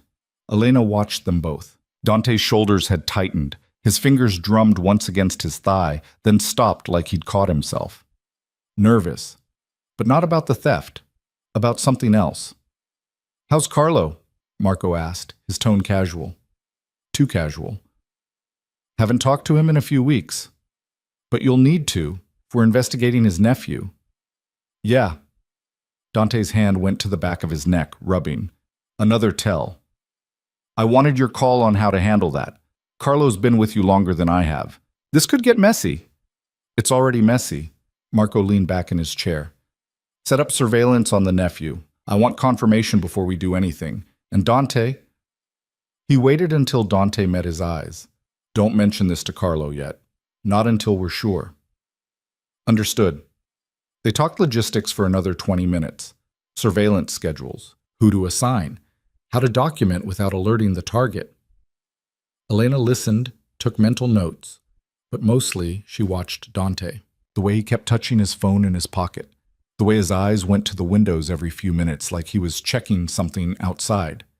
When the meeting ended, Dante left quickly. Too quickly. Marco walked him to the door, said something Elena couldn't hear, then came back to the sitting room. Well? He asked. He's lying about something, Elena said immediately. Marco's expression didn't change. What makes you say that? The nephew is probably guilty. But that's not what Dante's nervous about. When you asked about Carlo, he deflected. And he's been checking his phone compulsively, like he's waiting for a message he doesn't want to miss. Good. What else? He didn't want me here. He tried to hide it, but he was uncomfortable the whole time. Either he doesn't trust new people or he's worried about what I might notice. Both, probably. Marco moved to the windows, looking out at the driveway where Dante's car was disappearing down the road. He's been asking to bring his girlfriend around. Meet her, get her involved in some of the social aspects of the business. I've been putting him off. Why? Because I don't trust people I haven't vetted, and something about the timing bothers me. He's been with me 8 years, never mentioned wanting to bring anyone into this world. Now suddenly he's pushing for it. Elena stood, moved closer to the windows. You think the girlfriend's connected to the theft? I think coincidences are usually just patterns we haven't identified yet. Marco turned to face her. I need you to meet her. Social setting. Somewhere Dante won't be watching too closely. Get a read on her. I don't even know these people. How am I supposed to... You read people for a living. This is the same thing, just higher stakes. He pulled out his phone, typed something. I'm setting up a dinner tomorrow night. You, me, Dante, and the girlfriend. Casual. Just drinks and conversation. You watch her. Tell me what you see. And if I'm wrong, if I read her badly and someone gets hurt because of it, then we adjust. This isn't precision surgery, Elena. It's pattern recognition. Sometimes you're wrong. The key is being wrong fast enough that you can correct course. Marco pocketed his phone. You did well just now. Caught things I already suspected but needed confirmed. You were testing me. I'm always testing you. Everyone. All the time. That's how you stay alive in this business. The casual way he said it made Elena's stomach drop. Has anyone ever tested you and failed? Yes. What happened to them? Marco met her eyes, and for the first time since she'd met him, she saw something cold there. Something that reminded her exactly what kind of man he was beneath the expensive suits and careful courtesy. They're not around anymore to answer that question. Elena looked away first. I need air. There's a path behind the house. Leads to a clearing about half a mile out. Mrs. Chen can show you. She left before he could say anything else, finding Mrs. Chen in the kitchen and getting directions with minimal conversation. The path was obvious once she found it, wide enough for easy walking, marked by stones every 20 feet. The forest was different in daylight, still quiet, but less ominous. Elena walked fast, needing to move, needing to think. What the hell was she doing here? Playing spy for a man who casually implied he'd had people killed, learning to spot lies in a world where everyone lied about everything. The clearing opened suddenly, a break in the trees with a view of rolling hills beyond. Someone had placed a bench there, weathered wood that looked like it had been there for years. Elena sat, pulling her jacket tighter against the October cold. Her phone buzzed. Her mother. "Hey," Elena answered. "The treatment is working." Catherine's voice was stronger today, brighter. "Dr. Chen says my markers are improving faster than expected. She's never seen this particular protocol work this quickly." "That's amazing, Mom." "It is. But Elena," her mother's tone shifted. "This costs money we don't have. I know you said you have a new job, but this kind of treatment, the speed they're moving, the level of care, this is money. What did you agree to?" Elena watched clouds move across the sky, too fast for the stillness around her. "Something that's keeping you alive. That's all you need to know." "That's not an answer." "It's the only answer I can give you." Silence. Then quietly, "Are you safe?" The question was complicated. Was she safe? Probably. Marco seemed to mean what he said about not hurting her. But safe from what? From physical danger, maybe. From getting dragged into something she couldn't escape? That was less clear. "I'm safe," Elena lied. "I promise." They talked for a few more minutes before Catherine had to go for another round of tests. Elena sat alone in the clearing, phone in her hands, trying to catalog the ways her life had splintered into before and after. Before, invisible, poor, drowning slowly. After, visible to exactly one person who terrified her, financially stable for the first time in her adult life, drowning in different ways. She wasn't sure which was worse. "You're thinking too hard." Marco's voice came from behind her. Elena hadn't heard him approach. "I can see it from here."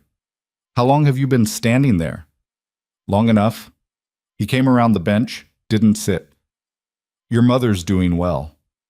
"You were listening?" "No, but I get updates from Dr. Chen. She's excellent, by the way, one of the best oncologists in the country. Your mother's lucky to have her." "My mother's lucky to have you paying for her." Elena looked up at him. Why does that feel wrong? Someone's literally dying cancer getting the treatment she needs should feel like a miracle. Instead, it feels like a transaction.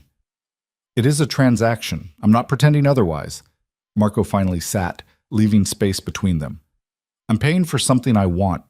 You're providing it. Your mother benefits. Everyone gets what they need. Except it's not that simple. It's exactly that simple. People complicate things with guilt and morality. But at the core, every relationship is transactional. I'm just honest about the terms. Elena turned to face him. Do you actually believe that? Or is that just how you justify what you do? Both. No hesitation. I believe the world operates on exchanges of value. But yes, framing it that way makes the uglier parts easier to live with. We all tell ourselves stories, Elena. Mine just happens to be unusually transparent.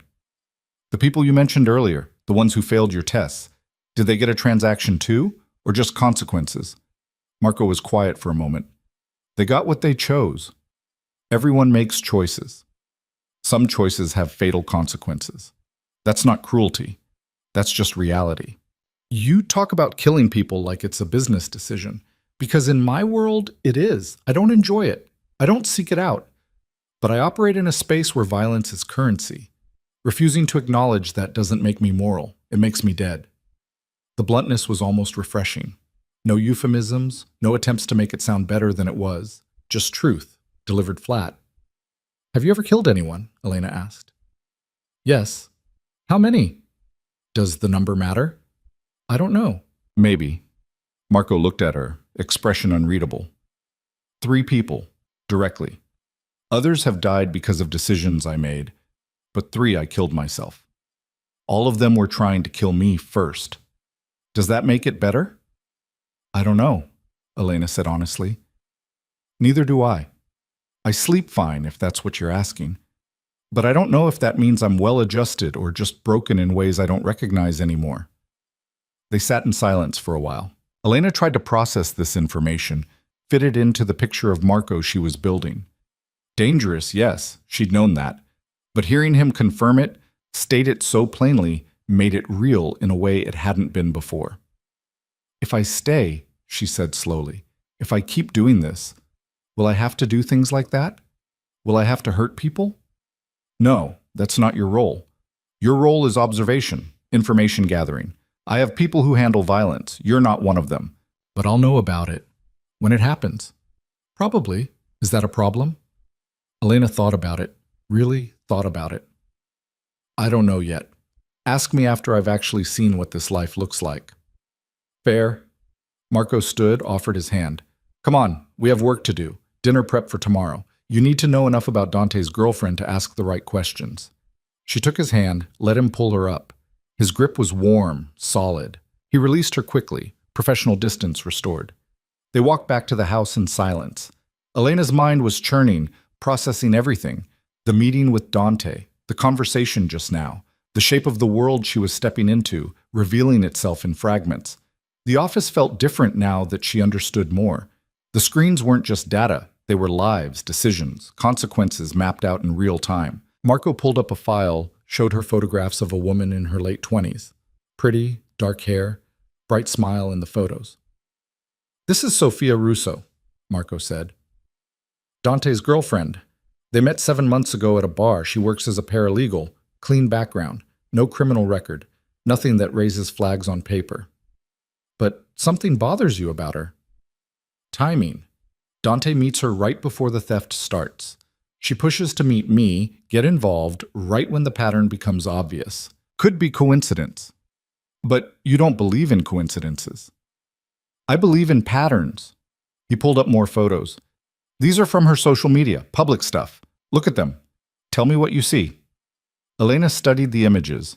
Sophia at dinner with friends. Sophia at the gym. Sophia at what looked like a company party. Normal life documented the way everyone documented their lives now. Then she noticed it. The locations, these restaurants, these bars, they're all near your properties. The warehouse on Cicero, that shipping facility on the south side. She's always near places you operate. Good. What else? Elena looked closer. The dates. She posts consistently she checked, except for gaps. Same gaps as the inventory losses. Marco nodded slowly. I noticed that too. Could be nothing. Could be everything. You think she's running the operation, using Dante to access your systems. Or Dante's using her as a scapegoat, or they're working together, or I'm seeing patterns that don't exist because I'm paranoid. He closed the files. That's why I need you tomorrow. Fresh eyes. No history with these people. Just observation. What if I'm wrong? Then I trust my instincts over your reading and we adjust. But I don't think you'll be wrong. Marco turned off several screens. Go rest. Tomorrow will be long. Elena left him there, surrounded by monitors and data and the architecture of a life she was only beginning to understand. In her room, she lay on the bed and stared at the ceiling, trying to find the person she'd been 3 days ago. That Elena felt like a stranger now. Someone who'd lived smaller, safer, trapped by circumstances, but at least trapped in something familiar. This Elena, the one lying in a mansion in the woods, learning to spy for a man who'd killed 3 people. She didn't recognize this version at all. Her phone buzzed. Text from an unknown number. Looking forward to meeting you tomorrow. Dante says you're smart. Sophia. Elena stared at the message. How did Sophia have her number? Had Dante given it to her, or had she gotten it some other way? She typed back, looking forward to meeting you too. The response was immediate. Be warned, I ask a lot of questions. Can't help it. Lawyer brain. I'll try to keep up. See you at 7. Elena set the phone down. Her hands were shaking again. This was different from serving tables, reading customers for tips. This was reading someone who might be dangerous, might be innocent, might be something in between. And getting it wrong could mean, what? She didn't even know. She pulled out the encrypted tablet Marco had given her, opened it. The interface was simple, clean, space for notes. She started typing, documenting everything from today. The meeting with Dante. The patterns in Sophia's social media. The way Dante had touched his phone. All of it, in as much detail as she could remember. Writing it down helped. Made it feel less overwhelming, more like data she could analyze than chaos she was drowning in. A knock on the door. Mrs. Chen's voice. Dinner in 20 minutes. Thank you, Elena called back. She changed into the other pair of jeans, slightly nicer, fewer stains, and headed downstairs. Marco was already in the dining room, reading something on his phone. He looked up when she entered. You texted Sophia back. Elena froze. How did you... I monitor communications on phones I provide. You should assume anything you say or write is visible to me. He set his phone down. It was a good response, by the way. Neutral, friendly, exactly right. You could have warned me you'd be reading my messages. I could have, but then you wouldn't learn to be careful about what you commit to text. He poured wine, offered her a glass. Consider it a lesson. In this world, privacy is a luxury. Assume you're always being watched, always being listened to. Act accordingly. Elena took the wine, drank more than was probably wise. Is my room bugged? No, that's a line I don't cross. But phone calls, texts, emails, all fair game if they happen on devices I provide. What about my personal phone? I could access it if I wanted to. I don't. Some boundaries are pragmatic. Violating your personal communications would make you paranoid and less effective. I need you clear-headed. How generous. It's not generosity, it's strategy. Marco raised his glass. To your first day, you did well. They drank. Dinner arrived. Mrs. Chen had made something with pasta and seafood that Elena would have appreciated more if her stomach wasn't tied in knots. They ate in relative silence, the kind that was starting to feel almost comfortable. Tell me about tomorrow, Elena said. What's the play? No play, just dinner. Let Sophia talk. She will. Dante says she's chatty when she's comfortable. You listen. Ask questions that seem natural but give you information. Where she grew up, how she met Dante, what she does for work, the usual getting to know you script. And you'll be watching me watch her. Always. Marco smiled slightly. You're learning. That's good. I'm terrified. Even better, fear keeps you sharp. It's confidence that gets people killed. After dinner, Elena retreated to her room early. She needed time to think, to prepare, to figure out how to be someone who could sit across from a potential criminal and smile like it was just a normal social dinner. She practiced in the mirror. Casual interest, friendly questions, the same face she'd worn for hundreds of customers, adapted for different stakes. It felt fake, probably because it was. Her phone rang. Not her mother this time. Marcus, from the restaurant. I heard you quit, he said when she answered. Everything okay? Family situation. It's complicated. Mr. DeLuca called me. Said you were handling some things for him. Asked me to put in a good word if anyone calls for a reference. Elena's grip tightened on the phone. He did? Yeah. Look, I don't know what you've gotten into, but... Marcus hesitated. DeLuca's not someone you say no to. Be careful. I will. And Elena? If you need help, if things go wrong, you call me. Okay? I know people. I can get you out. The offer surprised her.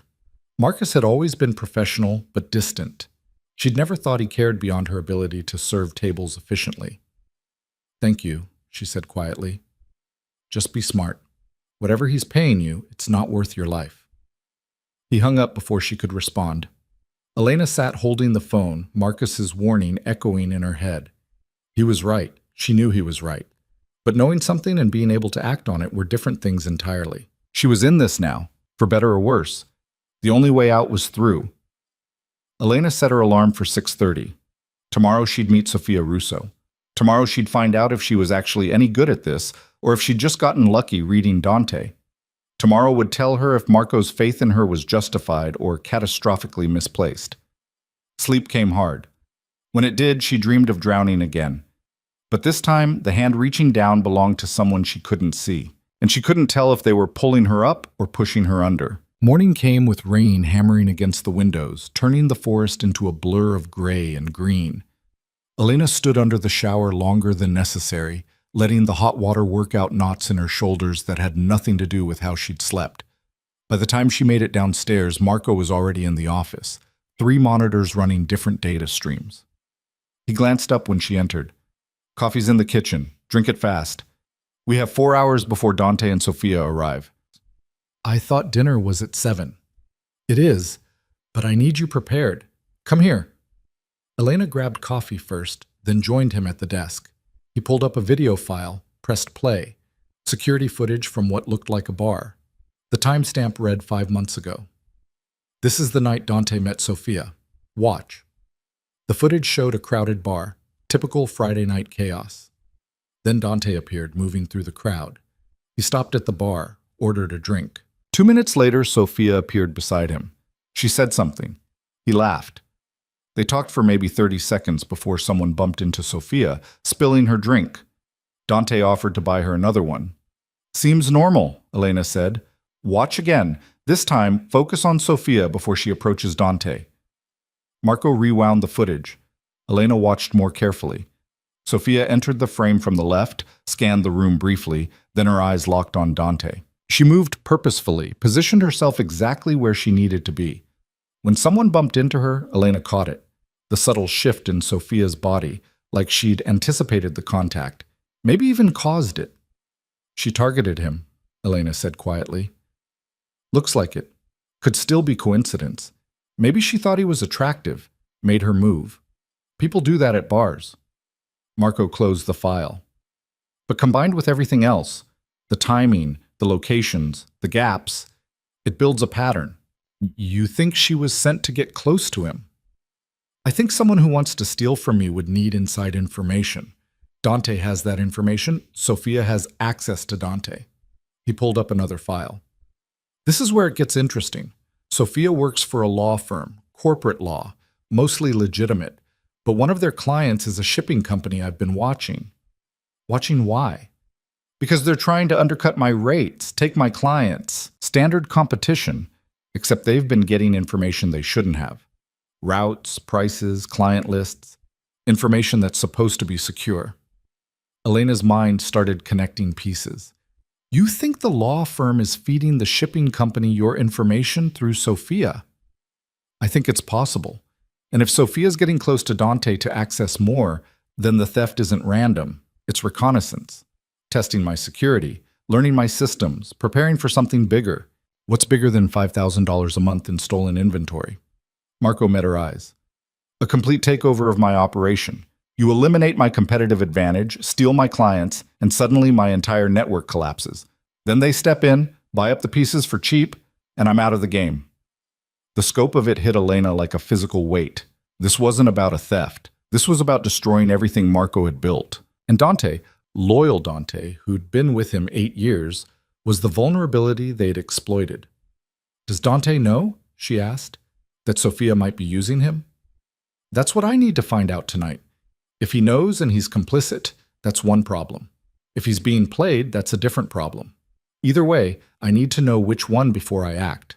And if he's innocent, if Sophia's really just his girlfriend and we're seeing patterns that aren't there, then tonight will be boring and we'll all have a nice dinner. Marco stood, stretched. But I don't think it will be boring. Get ready, dress nice. We're going to a restaurant I own in the city. More public, more witnesses, safer for everyone. Safer how? Less likely anyone does something stupid in front of 50 other diners. He said it casually, like violence was always a possibility that just needed to be managed. You'll ride with me. Dante and Sophia are meeting us there. Elena spent the next 3 hours trying on every combination of clothes she'd brought, none of them appropriate for dinner at the kind of restaurant Marco probably owned. She finally settled on black pants and the least wrinkled blouse she had, adding a jacket she'd bought at a thrift store 2 years ago. The result was presentable but clearly budget. She looked like what she was, someone pretending to belong in a world she'd just stumbled into. Marco knocked at 4. We're leaving in 10 minutes. When he saw her, his expression flickered. Not disapproval exactly, assessment. That won't work, he said. It's all I have. I know. Wait here. He disappeared, came back 5 minutes later with a garment bag. Mrs. Chen keeps clothes here for situations like this. Try these. Inside the bag were 3 dresses, all in Elena's size. 1 black, 1 dark blue, 1 deep red. Simple cuts, expensive fabric, the kind of clothes she'd served to women wearing at Aurelio's but never imagined owning. How did you know my size? I know everything about you, remember? Marco checked his watch. 5 minutes. Pick one. He left. Elena chose the black dress because it felt safest, least attention-grabbing. It fit perfectly, which was somehow more unsettling than if it had been wrong.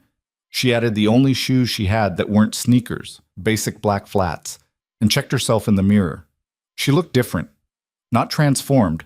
She wasn't Cinderella, but polished, like someone who might actually belong at Marco's table instead of serving it. The drive back to the city took 90 minutes through rain that had settled into a steady, miserable drizzle. Marco spent most of it on phone calls in Italian, his voice clipped and precise. Elena listened without understanding the words, picking up emotion instead. Frustration. Controlled anger. Something about a shipment and customs.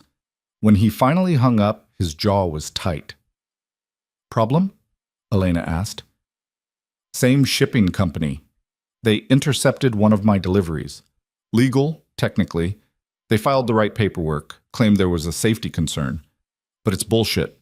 They're escalating. What happens to the shipment? Delayed by 2 weeks. My client gets angry. I lose money and credibility. He loosened his grip on the phone, forced his hands to relax. This is what I meant about them testing my systems. They're probing for weaknesses everywhere. And tonight's dinner is what? Your counter move? Tonight's dinner is information gathering. I don't counter move until I know exactly who's on the board and what they're really playing for. Marco glanced at her. You ready? No, but I'll fake it. Good enough.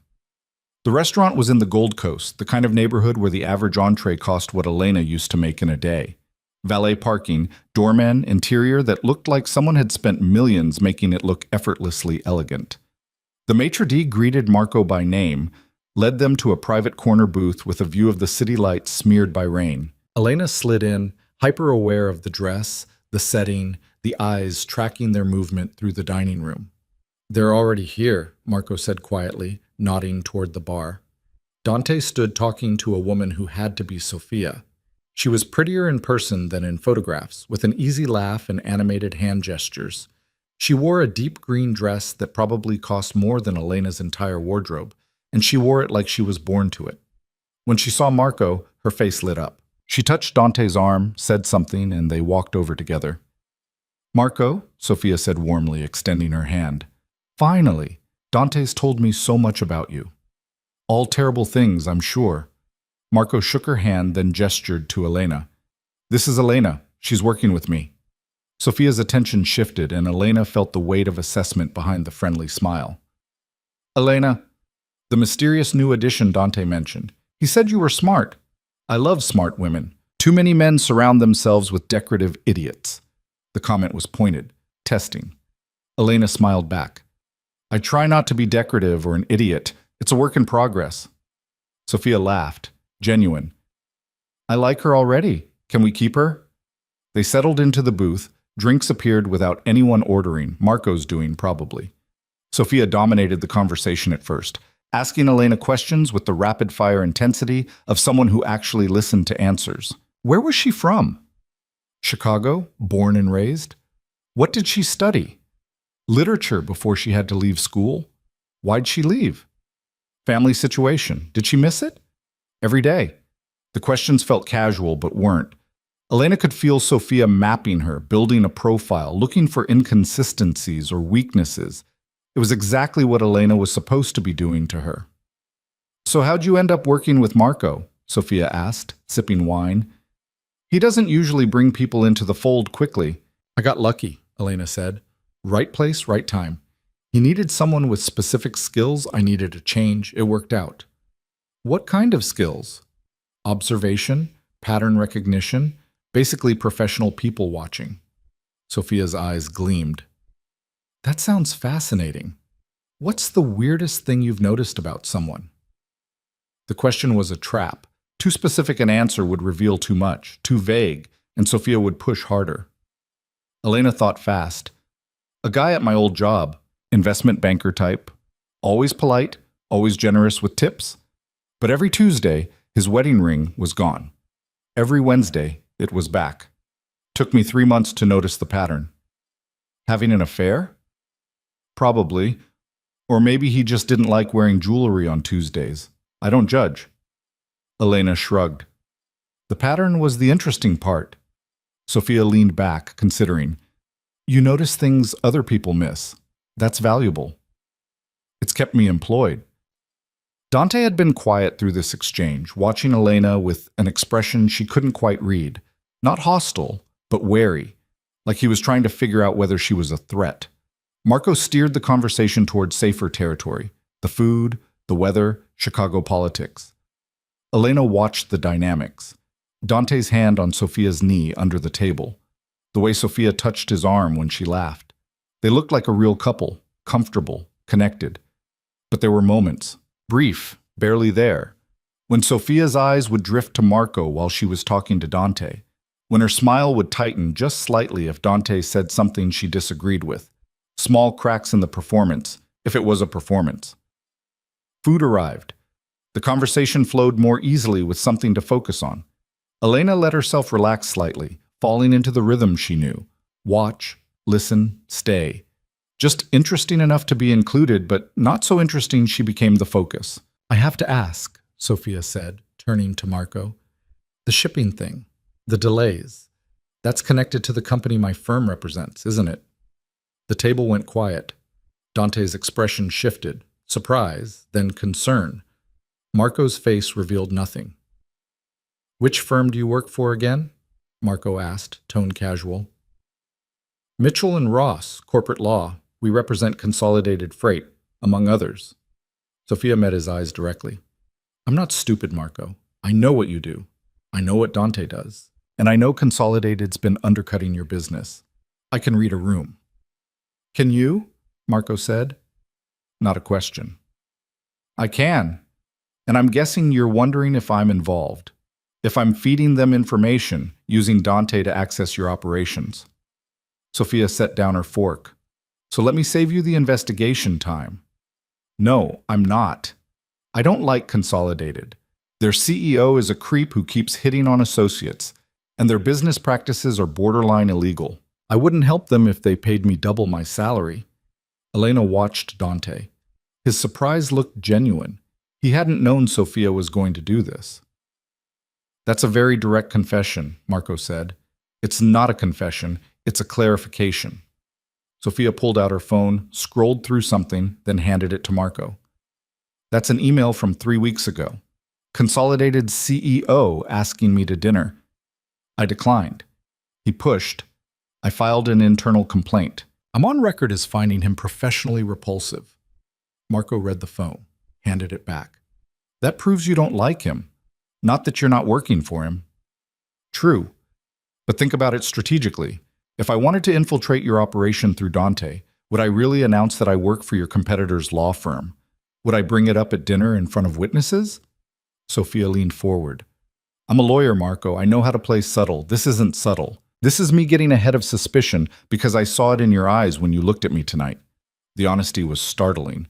Either Sophia was exactly what she appeared, sharp, direct, unafraid, or she was playing a game several moves deeper than Elena could track.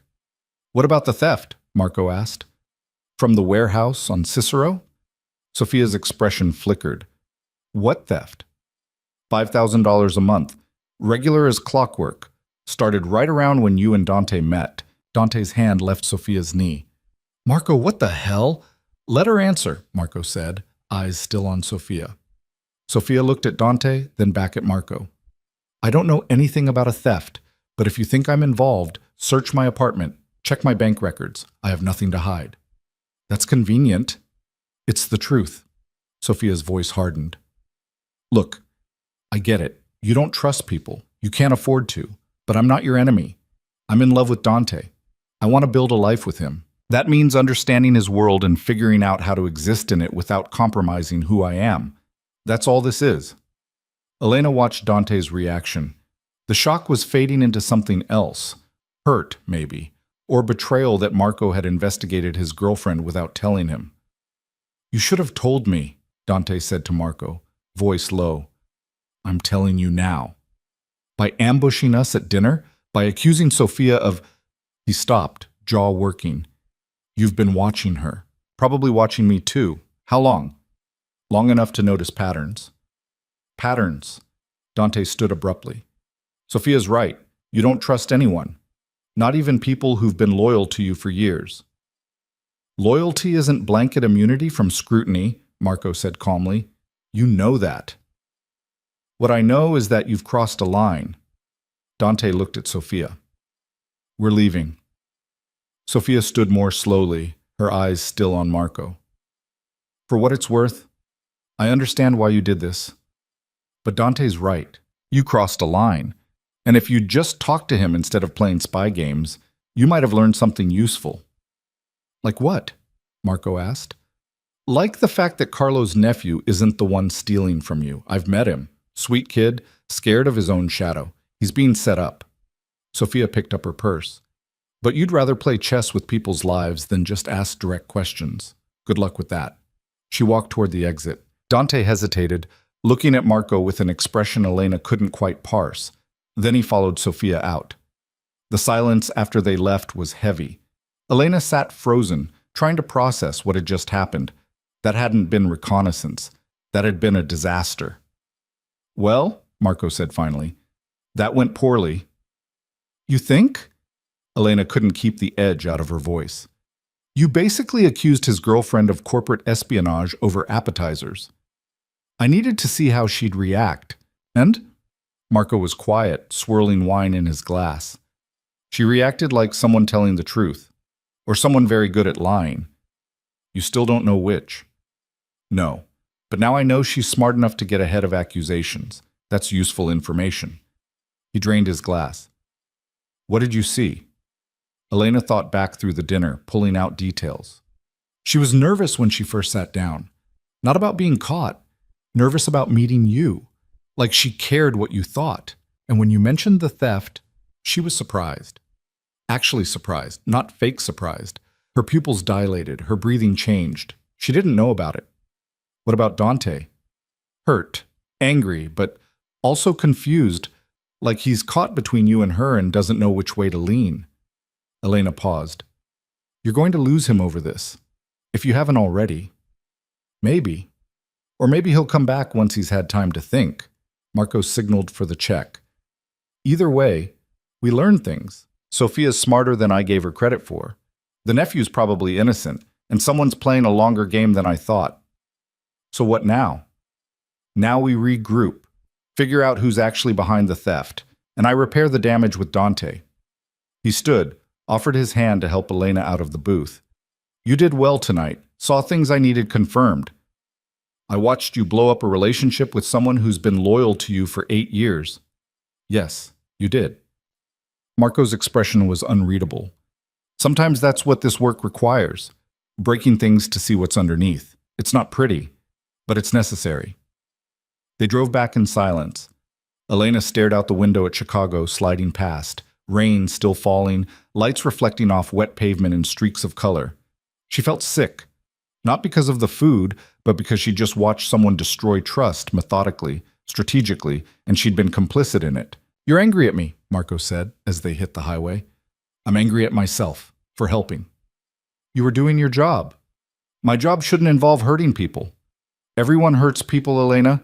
The only question is whether you do it intentionally for a purpose or accidentally because you're not paying attention. I prefer intentional. She didn't respond. Couldn't. The logic was sound but felt poisonous. Back at the house, Elena went straight to her room. She changed out of the borrowed dress, hung it carefully, and sat on the bed in her regular clothes like armor against the person she was becoming. Her phone buzzed. Dante. You didn't know, I get that. But you should know. Marco doesn't trust anyone, not really. Whatever he's told you, whatever he's promised, remember that. He'll burn you too if it serves his purposes. Elena stared at the message. Part of her wanted to argue, to defend Marco, but another part, the part that had just watched him systematically dismantle Dante's relationship, knew Dante was right. She typed back, I'm sorry about tonight. Not your fault. Just be careful. The conversation ended there. Elena lay back on the bed, exhaustion hitting her like a wave. 3 days ago, her biggest concern was making rent. Now she was caught in the middle of corporate espionage, watching relationships implode, learning to read people who might be planning to hurt the man who'd saved her mother's life. A knock on the door. Marco's voice. Can I come in? It's your house. He entered, stayed near the door. You're questioning whether this was worth it. Am I that obvious? You're tired. That makes people easy to read. He crossed to the chair by the window, sat. I owe you an explanation. You don't owe me anything. You're paying me to watch people. I watched. Job done. You're paying me to be honest. So I'll be honest. Marco leaned forward, elbows on knees. I suspected Sophia from the beginning, but I hoped I was wrong. I hoped Dante had found someone real, someone who could exist in this world without being corrupted by it. Tonight proved that wrong. Tonight proved she's smart enough to defend herself. That's not the same as being guilty. Maybe, but in my experience, people who are that quick with explanations usually have them prepared in advance. He ran a hand through his hair, a gesture Elena was starting to recognize as frustration. I might have lost Dante over this. You're right about that. And that's a cost I'll have to live with. Was it worth it? Marco met her eyes. Ask me in a week when I know whether Sophia's telling the truth or playing a game I haven't figured out yet. He stood to leave, paused at the door. For what it's worth, I am sorry you had to see that. This work, it requires making choices other people find unconscionable. I can live with being the villain if it means the people I care about stay safe, but I forget sometimes that watching someone be a villain is different than being one. After he left, Elena sat in the silence of her expensive room in a house owned by a man who'd just admitted he was willing to destroy relationships to maintain control. She thought about her mother, improving every day because Marco had made a phone call. She thought about the salary sitting in her bank account, more money than she'd seen in years. She thought about the choice she'd made 3 days ago and whether it was already too late to unmake it. Her phone buzzed again. Unknown number. You're in over your head. Get out while you still can. A friend. Elena's blood went cold. She showed the message to Marco immediately, found him still in the office, screens glowing in the darkness. He read it without expression. When did this come in? Just now? Number's a burner. Untraceable. He pulled up tracking software, ran the message through analysis. Sent from downtown, near Consolidated's headquarters. Someone from the shipping company? Or someone who wants me to think it's from the shipping company. Marco saved the message, added it to a file. How do you feel about this? Terrified. Good. Fear means you're taking it seriously. He looked at her. The warning is interesting, though. If they wanted to hurt you, they wouldn't warn you first. This is psychological warfare. Make you paranoid, make you doubt, make you run. Classic intimidation. It's working. I know. But here's the thing about intimidation. It only works if you let it. Marco stood, moved closer. You're safe here. I have security you haven't seen. Guards, cameras, systems. No one gets close to this property without me knowing. And in the city, you'll have protection you won't see, but will definitely feel. Protection from what? I'm not important enough to threaten. You're important to me. That makes you a target. He said it matter-of-factly, like it was obvious. Welcome to the cost of being visible. People who want to hurt me will look for leverage. You're leverage now. The weight of that settled over Elena like a shroud. She'd wanted to be seen, to matter, to be more than invisible. Careful what you wish for. I can still leave, she said. Walk away. Go back to serving tables and being nobody. You can. I meant what I said. You're free to go any time. Marco's expression softened slightly. But they've already identified you as connected to me. Leaving doesn't erase that. It just makes you a target without protection. Elena's hands started shaking again. She pressed them together to make it stop. So I'm trapped. You're in it. There's a difference. Trapped means no options. You have options. They're just all complicated now. He pulled out his phone, typed something. I'm moving security up. Starting tomorrow, you'll have someone with you whenever you leave the property. Non-negotiable. I don't need a bodyguard. You do. You just don't want to admit it. Marco pocketed his phone. Get some sleep. Tomorrow we figure out who sent that message and what they actually want. But sleep was impossible. Elena lay in bed, staring at the ceiling, replaying every moment of the last 3 days. The restaurant. Marco's offer. The house. Dante. Sophia. The message. She'd stepped into a new life without understanding what that life actually meant. Visibility came with a price. Freedom came with chains. Power came with enemies who'd threaten anyone close to it. At 3 in the morning, she got up, went to the window. Rain had stopped, leaving the forest dripping and dark. Somewhere out there were people who wanted to hurt Marco, who'd identified her as a way to do it, who'd sent a warning that was really a threat. She thought about running, taking the money she had, getting her mother, disappearing into a different city with a different name, starting over somewhere nobody knew them. But Marco was right. They'd already seen her, marked her. Running wouldn't erase that. The only way out was through, whatever that meant, whatever it cost. Elena watched the sky slowly lighten from black to gray and tried to imagine a version of herself who could survive what was coming. She couldn't quite see her yet, but maybe that was the point. Maybe you didn't become someone new by imagining it. Maybe you became someone new by surviving things that would have destroyed who you used to be. Dawn broke pale and cold. Elena was still standing at the window when Mrs. Chen knocked with coffee and the news that Marco wanted to see her in the office. Time to find out what came next. Time to learn whether she was strong enough for this world, or if it would break her into pieces too small to put back together. Either way, there was no going back now. The office smelled like coffee, and the particular tension that came from someone working through the night without sleep. Marco was still in yesterday's clothes, tie gone, sleeves rolled up, surrounded by screens that hadn't been turned off. He looked up when Elena entered, and she saw the exhaustion there, hidden under layers of control, but present nonetheless. "I found who sent the message," he said without preamble. Elena set her coffee down, moved closer to the desk. One of the screens showed security footage from outside a building she didn't recognize. Who? Carlo's nephew, the kid we thought was being set up.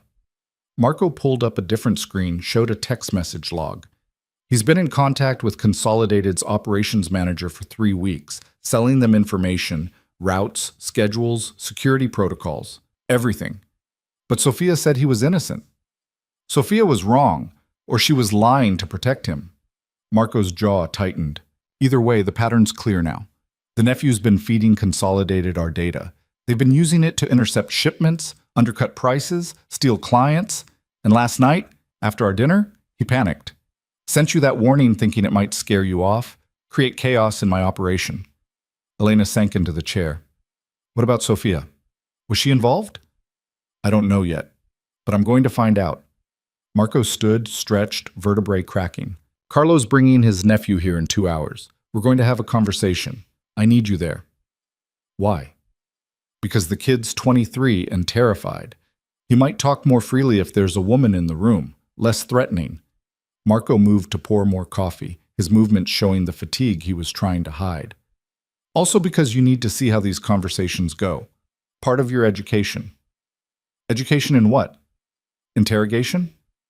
Education in how people break, how they confess, how you tell the difference between truth and self-preservation.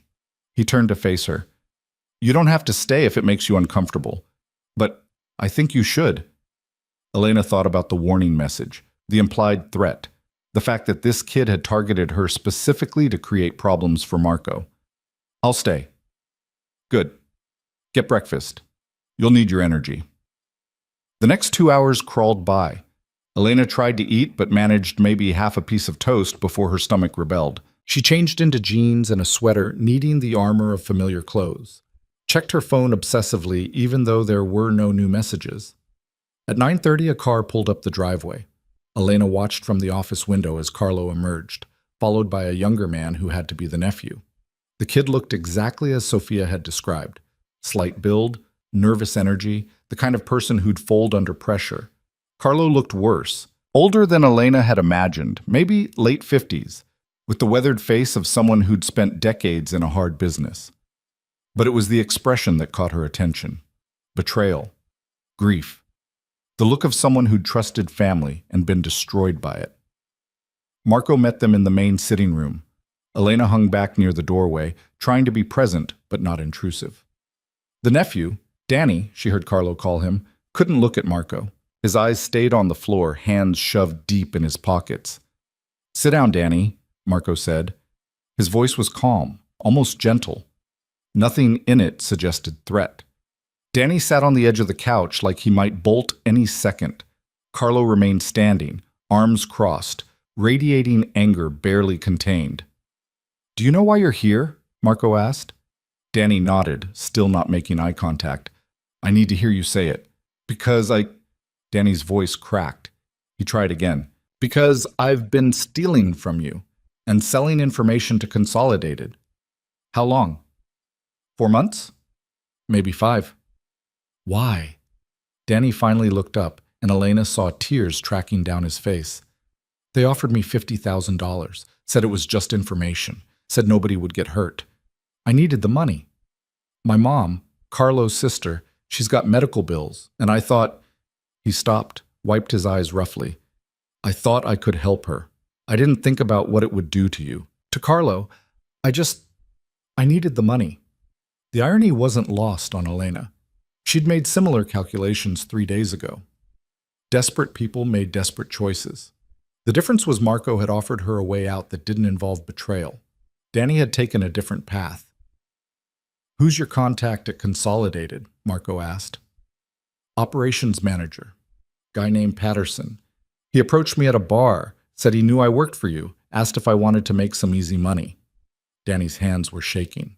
I said yes. I'm sorry. I know that doesn't mean anything, but I'm sorry. Carlo made a sound halfway between disgust and pain. You stupid kid. Do you have any idea what you've done? I know, I'm sorry. Sorry doesn't fix this, Carlo snapped. Sorry doesn't undo 4 months of theft. Sorry doesn't erase the fact that you betrayed someone who gave you a job when nobody else would touch you. Marco held up a hand, and Carlo went quiet. What about the warning message? The one to Elena? Danny looked confused. What message? Last night, you sent Elena a text telling her to get out. I didn't send anything. I don't even know who Elena is. Marco pulled out his phone, showed the message. Danny read it, shook his head. That's not from me. I don't have this number. And I'm not... He looked genuinely lost. I stole inventory and sold information, but I never threatened anyone, I swear. Elena watched his face. The confusion looked real. The fear was definitely real. But the denial, that felt true too. He's telling the truth, she said quietly. Marco glanced at her, then back to Danny. Who else knows what you've been doing? Just Patterson, and... Danny hesitated. And? There's this lawyer, woman. She showed up at one of my meetings with Patterson. Said she was there to make sure everything was documented properly. Legal protection or something. Elena's stomach dropped. What did she look like? I don't know. Tall, dark hair, pretty. Wore expensive suits. Danny looked between them. Why? Marco's expression had gone very still. Did she give you a name? Sophia something. Russo? I think that was it. The silence in the room was absolute. Carlo's eyes widened. Elena felt like she'd been punched. Sophia hadn't just been Dante's girlfriend. She'd been coordinating the entire operation. When did you meet her? Marco asked, his voice still calm but with an edge now. 2 months ago, right after I started working with Patterson. She said she was there to protect Consolidated's interests, make sure I didn't back out or get caught. Danny's eyes widened as realization hit. Oh no, she's connected to you somehow, isn't she? She's dating my associate, Marco said. The man who brought you into my organization in the first place. Danny went white. I didn't know. I swear I didn't know. She never mentioned. She said she was just a lawyer. I thought... You didn't think, Carlo said flatly. That's the problem. You never think past the next 5 minutes. Marco stood, moved to the windows. Elena could see him processing, fitting pieces together into a pattern he hadn't wanted to see. Sophia had played it perfectly. Get close to Dante. Use him for access. Coordinate with Consolidated through their mole. And when suspicion started circling, get out in front of it. Confront Marco directly. Play the wronged girlfriend. Make him doubt his own instincts. Where's Patterson now? Marco asked. I don't know. He was supposed to meet me tomorrow. Give me the next payment. Danny pulled out his phone with shaking hands. I can set up a meeting, help you catch him, whatever you need. Please, I'll do anything to make this right. Marco turned back to the room. You're going to make that meeting. You're going to wear a wire. And you're going to get Patterson to confirm everything. The theft, Sophia's involvement, Consolidated's plan. All of it recorded. And then? And then I decide what to do with you. Marco's voice was ice. But Danny, Understand this. The only reason you're still breathing is because Carlo vouched for you 8 months ago. That debt is paid now. If you screw this up, if you warn Patterson, if you do anything except exactly what I tell you, there won't be another conversation. Are we clear? Danny nodded so hard Elena thought his neck might snap. Get out. Carlo will give you the details. Marco waited until Danny had left, practically running for the door, before turning to Carlo. I'm sorry. I know he's family. Carlo's face was carved from stone. He stopped being family when he betrayed you. Do what you need to do. I won't interfere. After Carlo left, the room felt too quiet. Marco stood by the window, shoulders tight, staring out at nothing. Elena stayed near the doorway, not sure if she should speak or leave or what. Sophia played me, Marco said finally. Played all of us. And I almost let her get away with it because Dante vouched for her, because I wanted to believe people could be decent in this business. You couldn't have known. I should have. The signs were there. I saw them. He stopped, jaw working. I let sentiment cloud judgment. That's how people die in this world. Elena moved closer. What are you going to do? About Sophia? Nothing yet. I need proof first. Patterson's testimony, Danny's recording, something concrete that Dante can't deny or rationalize away. Marco turned to face her. Then I'm going to give Dante a choice, her or me, his loyalty or his heart, and we'll see which one he picks. That's cruel. It's necessary. If he picks her, he becomes my enemy. If he picks me, he lives with knowing the woman he loved was using him. Either way, he gets hurt.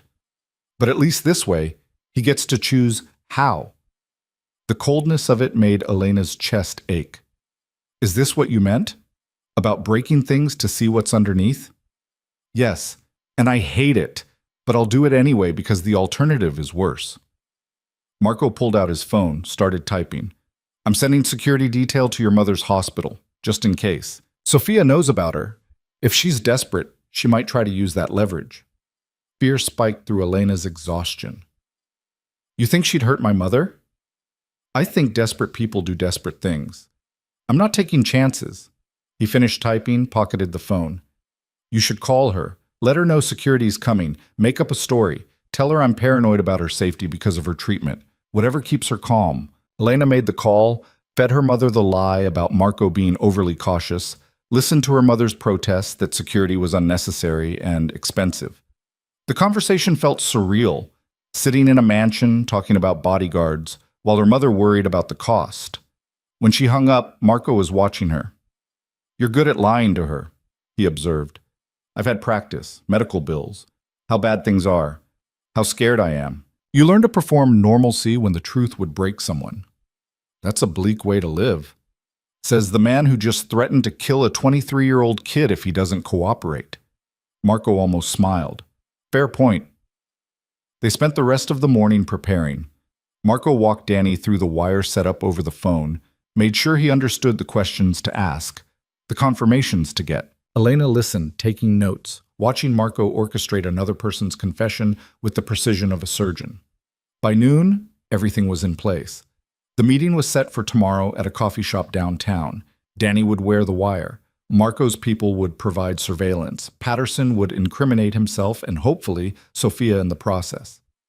What if it doesn't work? Elena asked. What if Patterson suspects something? Then we adjust. Find another way.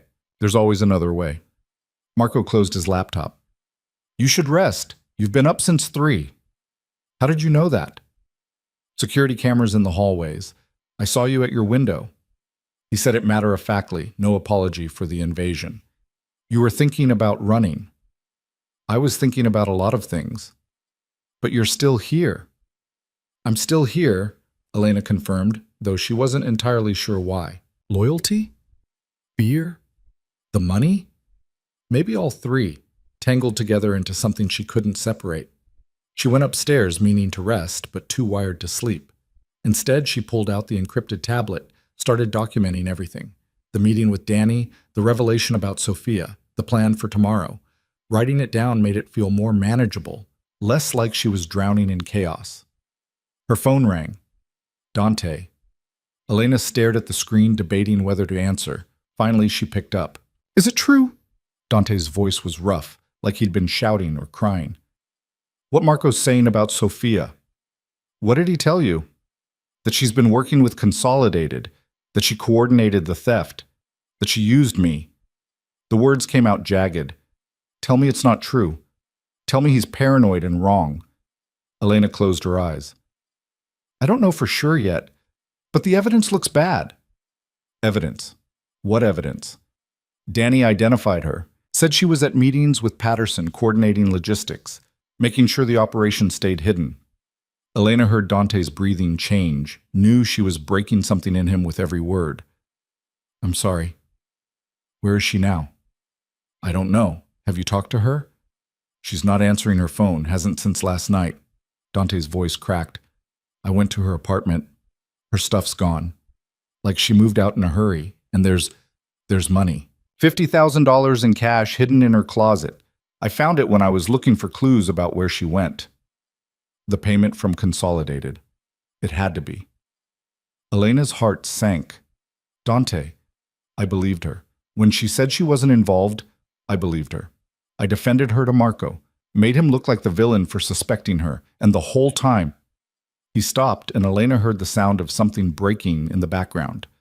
The whole time she was using me, getting close to me to destroy Marco, to destroy everything I've built. I'm sorry, Elena said again, knowing it was inadequate. Yeah, me too. Dante hung up. Elena sat holding the phone, feeling the weight of collateral damage. Danny, terrified and trapped. Carlo, betrayed by family. Dante, destroyed by love, weaponized against him. All of them casualties of a game they'd entered without understanding the rules. And her? What was she? The question haunted her through the rest of the day.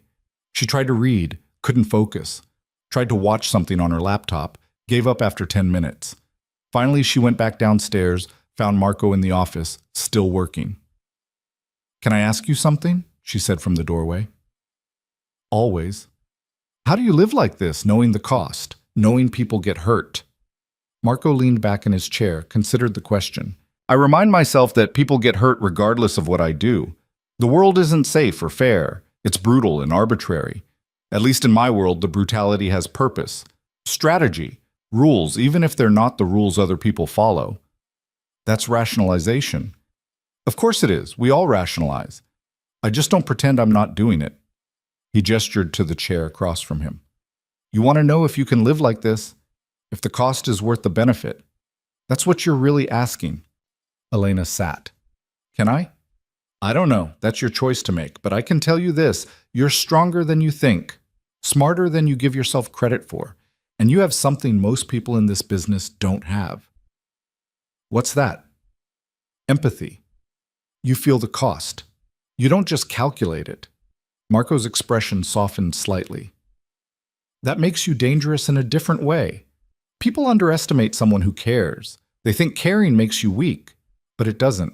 It makes you unpredictable, hard to manipulate, because you're not doing this for power or money or ego. You're doing it for your mother, for survival. That's pure motivation. That's dangerous. I don't feel dangerous. I feel terrified. Good. Terror keeps you honest. Marco pulled up a new screen, showed her surveillance footage from the coffee shop where tomorrow's meeting would happen. Look at this. Tell me what you see. Elena studied the footage, the layout, exits, sight lines. 2 exits, one front, one through the kitchen, cameras covering both. Tables positioned so you can see the whole room from that corner booth. What else? She looked harder. The barista.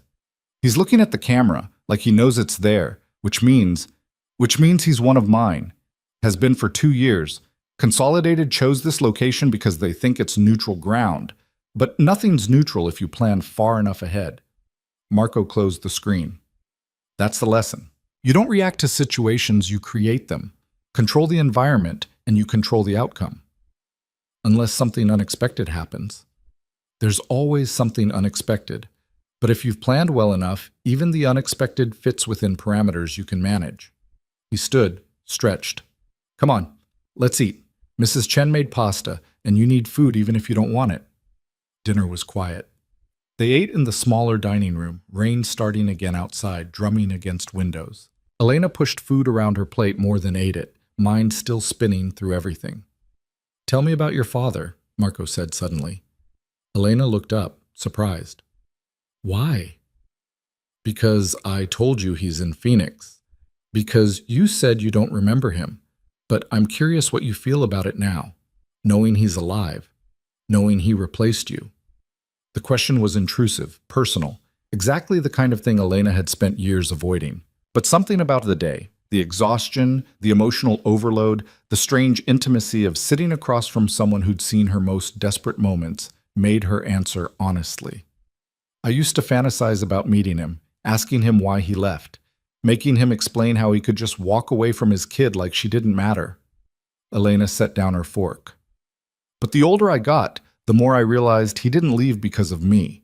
He left because he couldn't handle my mother, the responsibility, the reality of a life that didn't match whatever fantasy he'd built.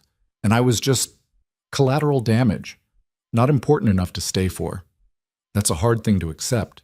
It's reality. Like you said, the world isn't fair. People leave, people betray. You deal with it, or you don't. Elena met his eyes. "Why do you care?"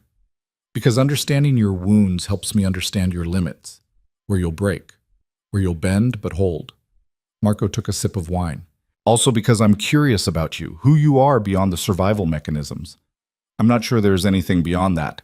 I've been surviving for so long I don't remember what it's like to just live." "Then maybe that's what you learn next. How to live instead of just survive." The words hung between them, weighted with possibility Elena wasn't ready to examine. She changed the subject, asked about the logistics for tomorrow, and they spent the rest of dinner going over details. That night, Elena actually slept. Not well, but better than the night before.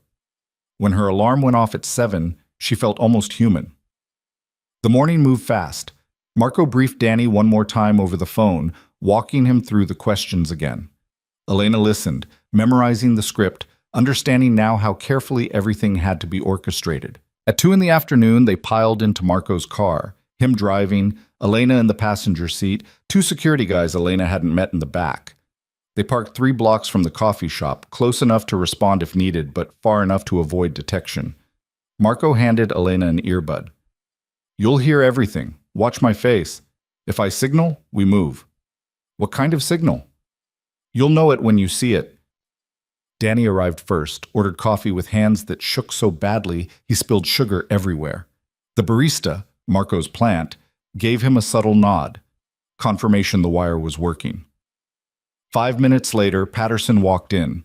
Mid-40s, expensive suit, the kind of confident swagger that came from thinking you were smarter than everyone else. He ordered, sat down across from Danny, and got straight to business. "You have the data?" Danny's voice came through the earbud, tinny but clear. "Yeah, but we need to talk about payment. You said 50,000. I've only gotten 30. You'll get the rest when the job's done." "The job is done. I gave you everything. Routes, schedules, security protocols. Your people have been using it for months. And we appreciate it, but there's one more thing we need." Elena watched Marco's expression.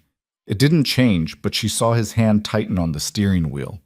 Patterson continued, "We need you to plant something in one of DeLuca's shipments. Just a small tracker. Nothing dangerous, but it'll help us intercept a big delivery coming next week." "That's not what we agreed."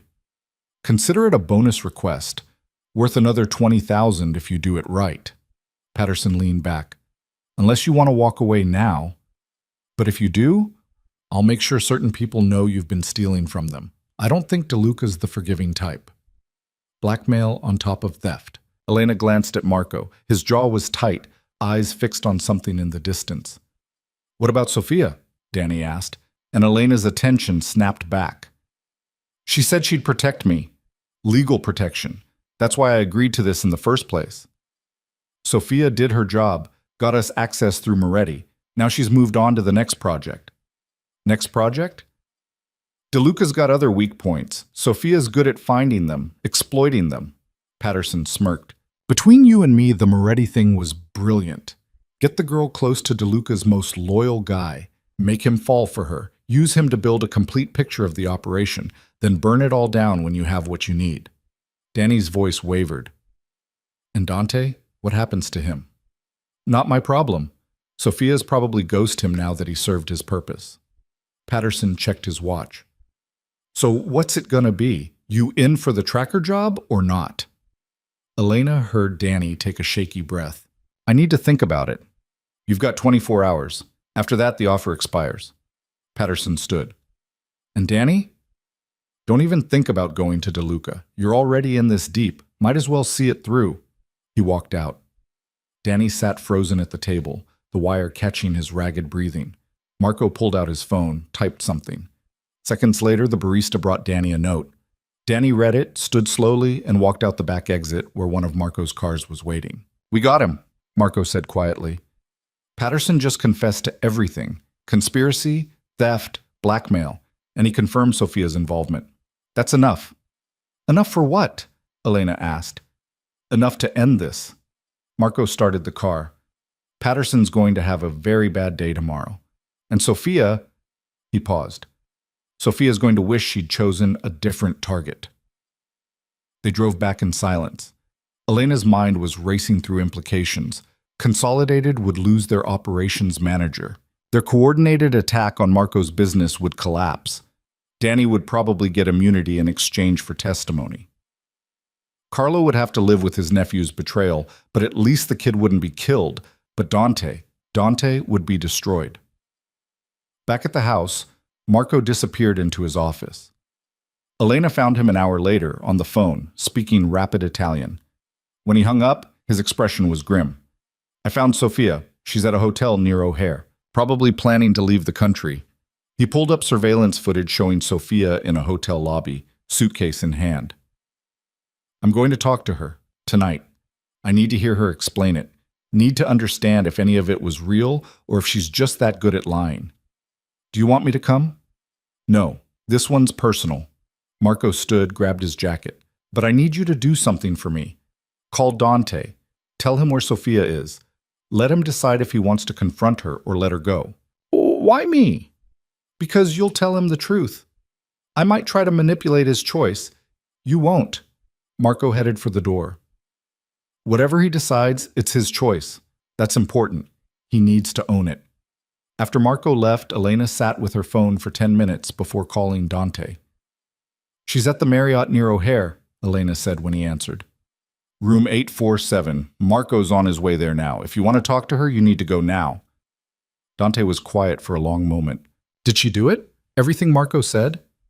Yes, Patterson confirmed it. She was coordinating the whole thing, using you to get to Marco. And she's running. Looks like it. Another silence. Then, quietly, thank you for telling me. I don't know if I can face her, but I need to know she's really gone. I understand. Elena, one more thing. What? Don't end up like me. Don't let yourself care about someone in this business. It's not worth it. He hung up before she could respond.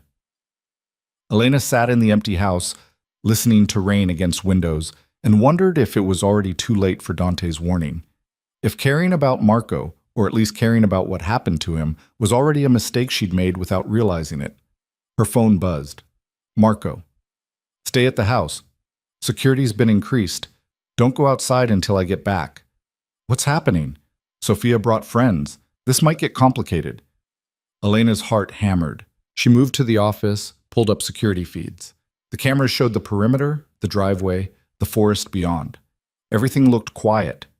Normal. But Marco wouldn't warn her if there wasn't real danger. She pulled out the tablet, started documenting everything, needing to do something with the anxiety eating at her. Wrote down the meeting with Patterson, the confession, the plan. All of it, in clinical detail that made it feel less overwhelming. An hour passed, then 2. No word from Marco. Elena paced the office, watching security feeds, jumping at every sound. At midnight, headlights appeared on the driveway. Elena's breath caught, but it was Marco's car pulling up to the entrance. She watched him get out, move quickly to the door. No visible injuries, no signs of violence. She met him in the entryway. What happened? Sophia's gone. She ran when she saw me coming. Had a car waiting, probably watching for tails. Marco stripped off his jacket, and Elena saw blood on his shirt. But her friends weren't as smart. We had a conversation. Brief, but informative. You're hurt. It's not my blood. He said it casually, like it didn't matter. Patterson's in federal custody. Turned himself in an hour ago, probably hoping for protection. Consolidated CEO resigned tonight, effective immediately. Their board's in chaos. And Sophia, he paused. Sophia's in the wind, but she won't get far. I have people looking. What about Dante? He showed up at the hotel, saw the mess, saw what I did to the men she brought for protection. Marco's expression was unreadable. He looked at me like he didn't recognize me. Then he left without saying a word. Elena felt something crack in her chest. You lost him. Maybe. Or maybe he just needs time to process that the man he's been loyal to for 8 years is capable of violence he'd only heard about but never witnessed. Marco moved toward the stairs. Either way, it's done. The threat's neutralized. Your mother's safe. You're safe. We can move forward. Move forward to what? Marco stopped, turned to look at her. That depends on you. Do you want to keep doing this? Learning this world? Working with me? Or do you want out? The question hung between them. Elena thought about the last 4 days. The fear, the violence, the constant calculation of risk versus reward. The way her mother was improving because of Marco's money.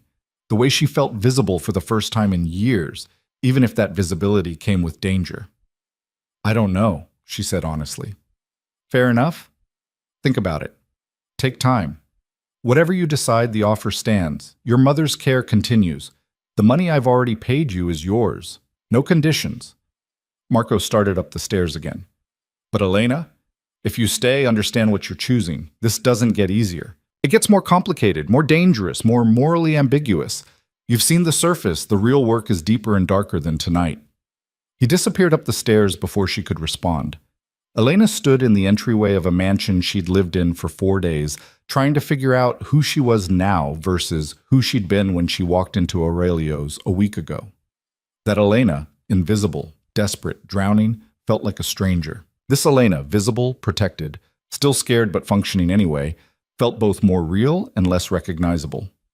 She thought about her mother, whose cancer was responding to treatment she'd never have gotten without Marco. Thought about the salary sitting in her bank account, the eviction notice that was no longer a threat, the utilities that would stay on through winter. She thought about Dante's warning, about Danny's terror, about Sophia's betrayal, about Marco's admission that he wasn't a good man, delivered without shame or apology. She thought about the choice Marco had offered her from the beginning. Freedom. Real freedom, not the illusion of it that came from barely surviving. Freedom to choose instead of just reacting. The question was whether she was strong enough to live with the consequences of her choices. Whether she could exist in Marco's world without losing the parts of herself that made her human. Elena climbed the stairs to her room, lay on the bed that was too soft, in a house that didn't belong to her, wearing borrowed clothes because her own weren't nice enough. Tomorrow she'd decide. Tomorrow she'd tell Marco whether she was staying or going. But tonight, she let herself feel the full weight of everything that had happened. The fear. The relief. The strange, complicated gratitude toward a man who'd saved her mother by pulling her into a life that might destroy her in different ways. Sleep came eventually, heavy and dreamless. When she woke, sunlight was streaming through windows, turning the room gold. Elena lay still, feeling the quiet, and realized something had shifted. The terror that had been her constant companion for years. The fear of eviction, of medical bills, of watching her mother die because they couldn't afford treatment. It was gone. Replaced by different fears, maybe. But those old fears, the ones that had shaped every decision she'd made for the past 3 years, they'd been neutralized. She got up, showered, dressed in her own clothes. Found Marco in the kitchen, drinking coffee and reading something on his tablet. I'm staying, she said. He looked up, expression carefully neutral. You're sure? No, but I'm doing it anyway. Elena poured herself coffee. On one condition, which is, you don't lie to me. Ever. Even if you think the truth will hurt, even if it's dangerous. I need to know what I'm part of. I need to be able to make informed choices. Marco considered this. That's a dangerous condition. Some truths put you at risk just by knowing them. Then I'll accept that risk. But I won't be blind. Not anymore. Fair enough. Marco set down his tablet. Then here's the truth. Sophia got away. She's probably in Canada by now, maybe further.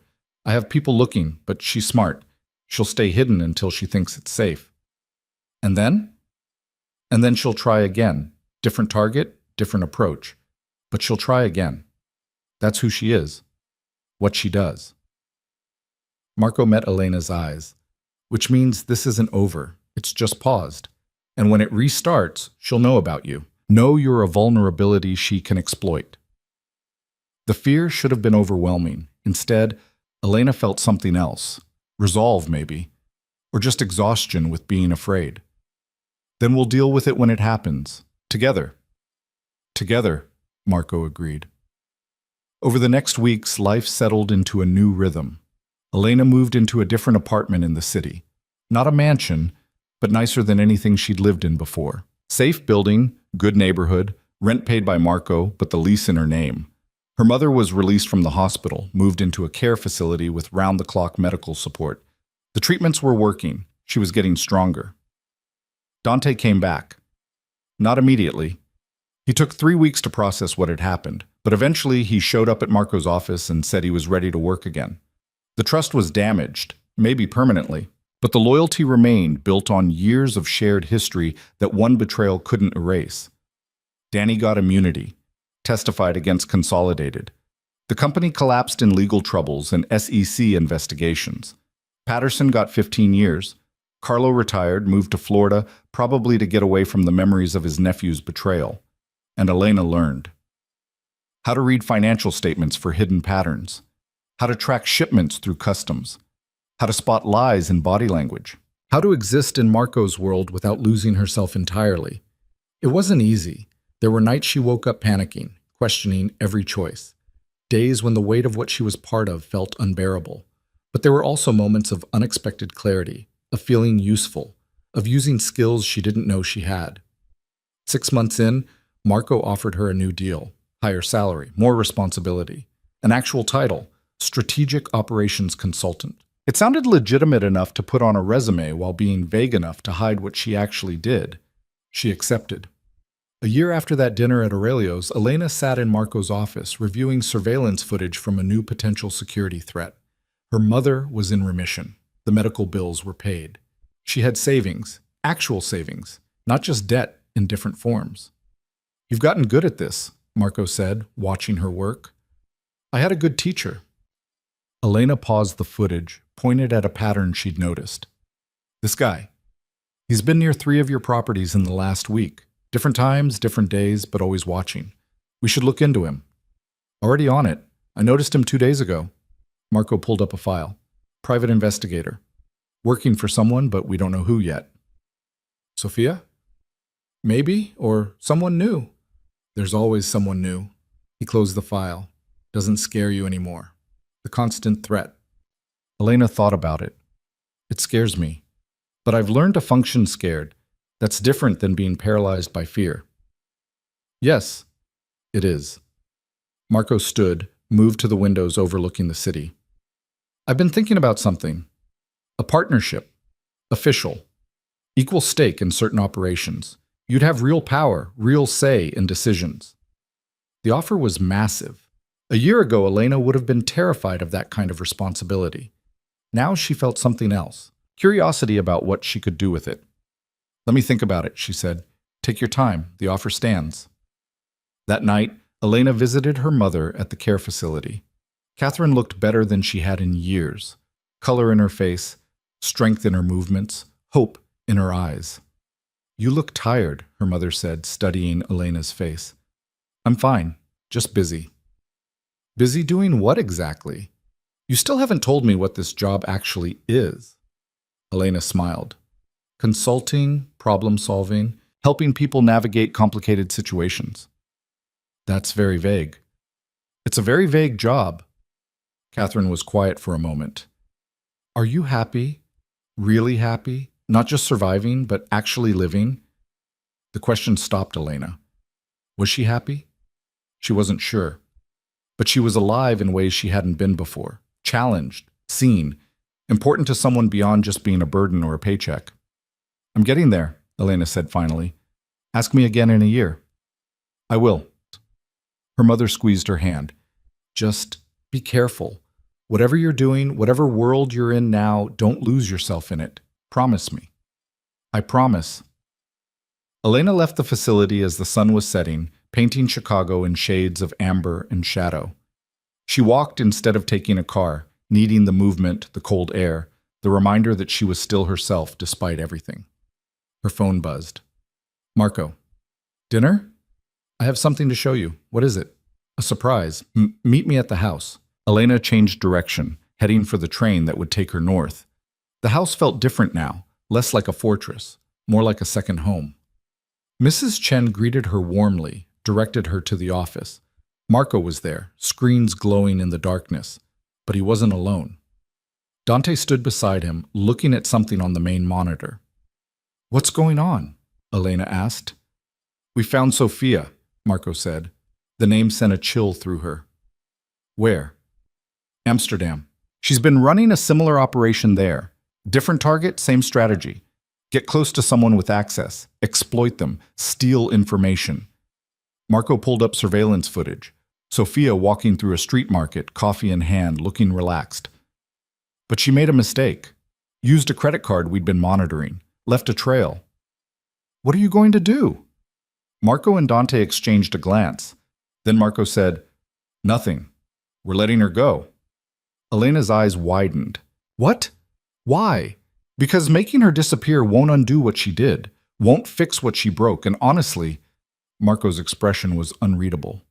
I'm tired of revenge, tired of the cycle. She won. She got away. Let her live with that instead of making her a martyr. Dante nodded slowly. Besides, karma has a way of catching up. She'll slip eventually. They always do. Elena looked between them, seeing something she hadn't expected. Growth, maybe. Or just exhaustion with violence. Either way, it felt like progress. So what now? She asked.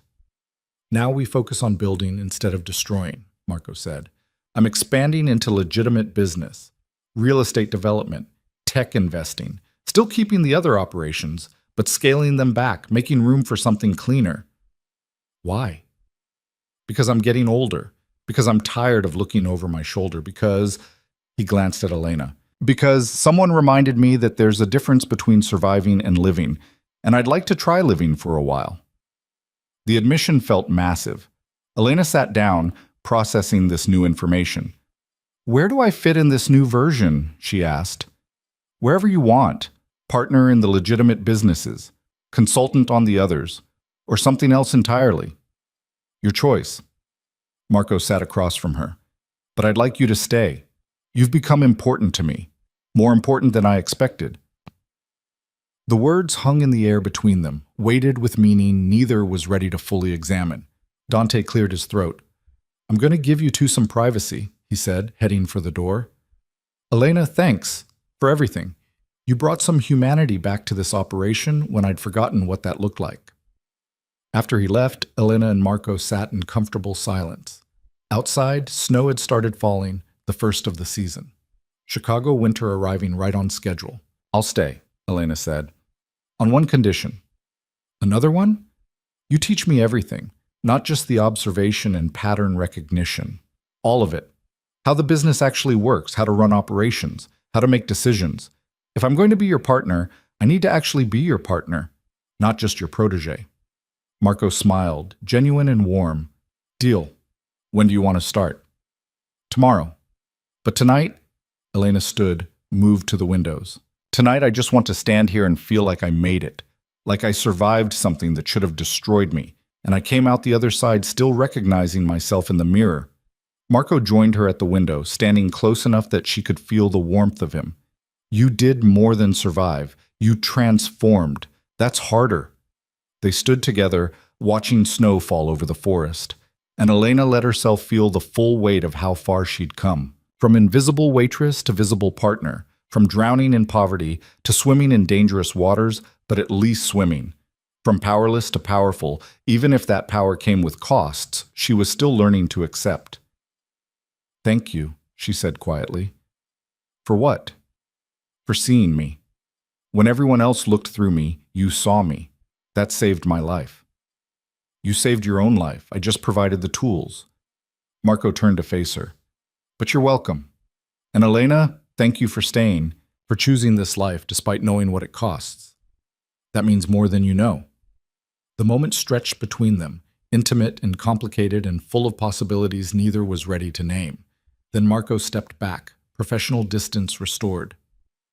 Get some rest. Tomorrow we start building something new.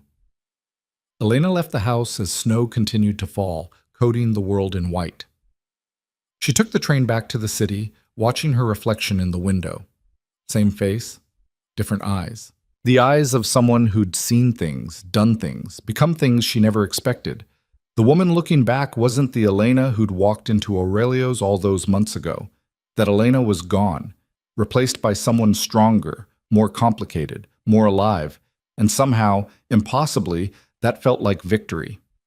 Not perfect, not clean, but real. Earned through fear and choice and survival. Elena Vance had been invisible for 26 years. Now she was visible, seen, important, and she'd built that visibility herself, one terrifying choice at a time.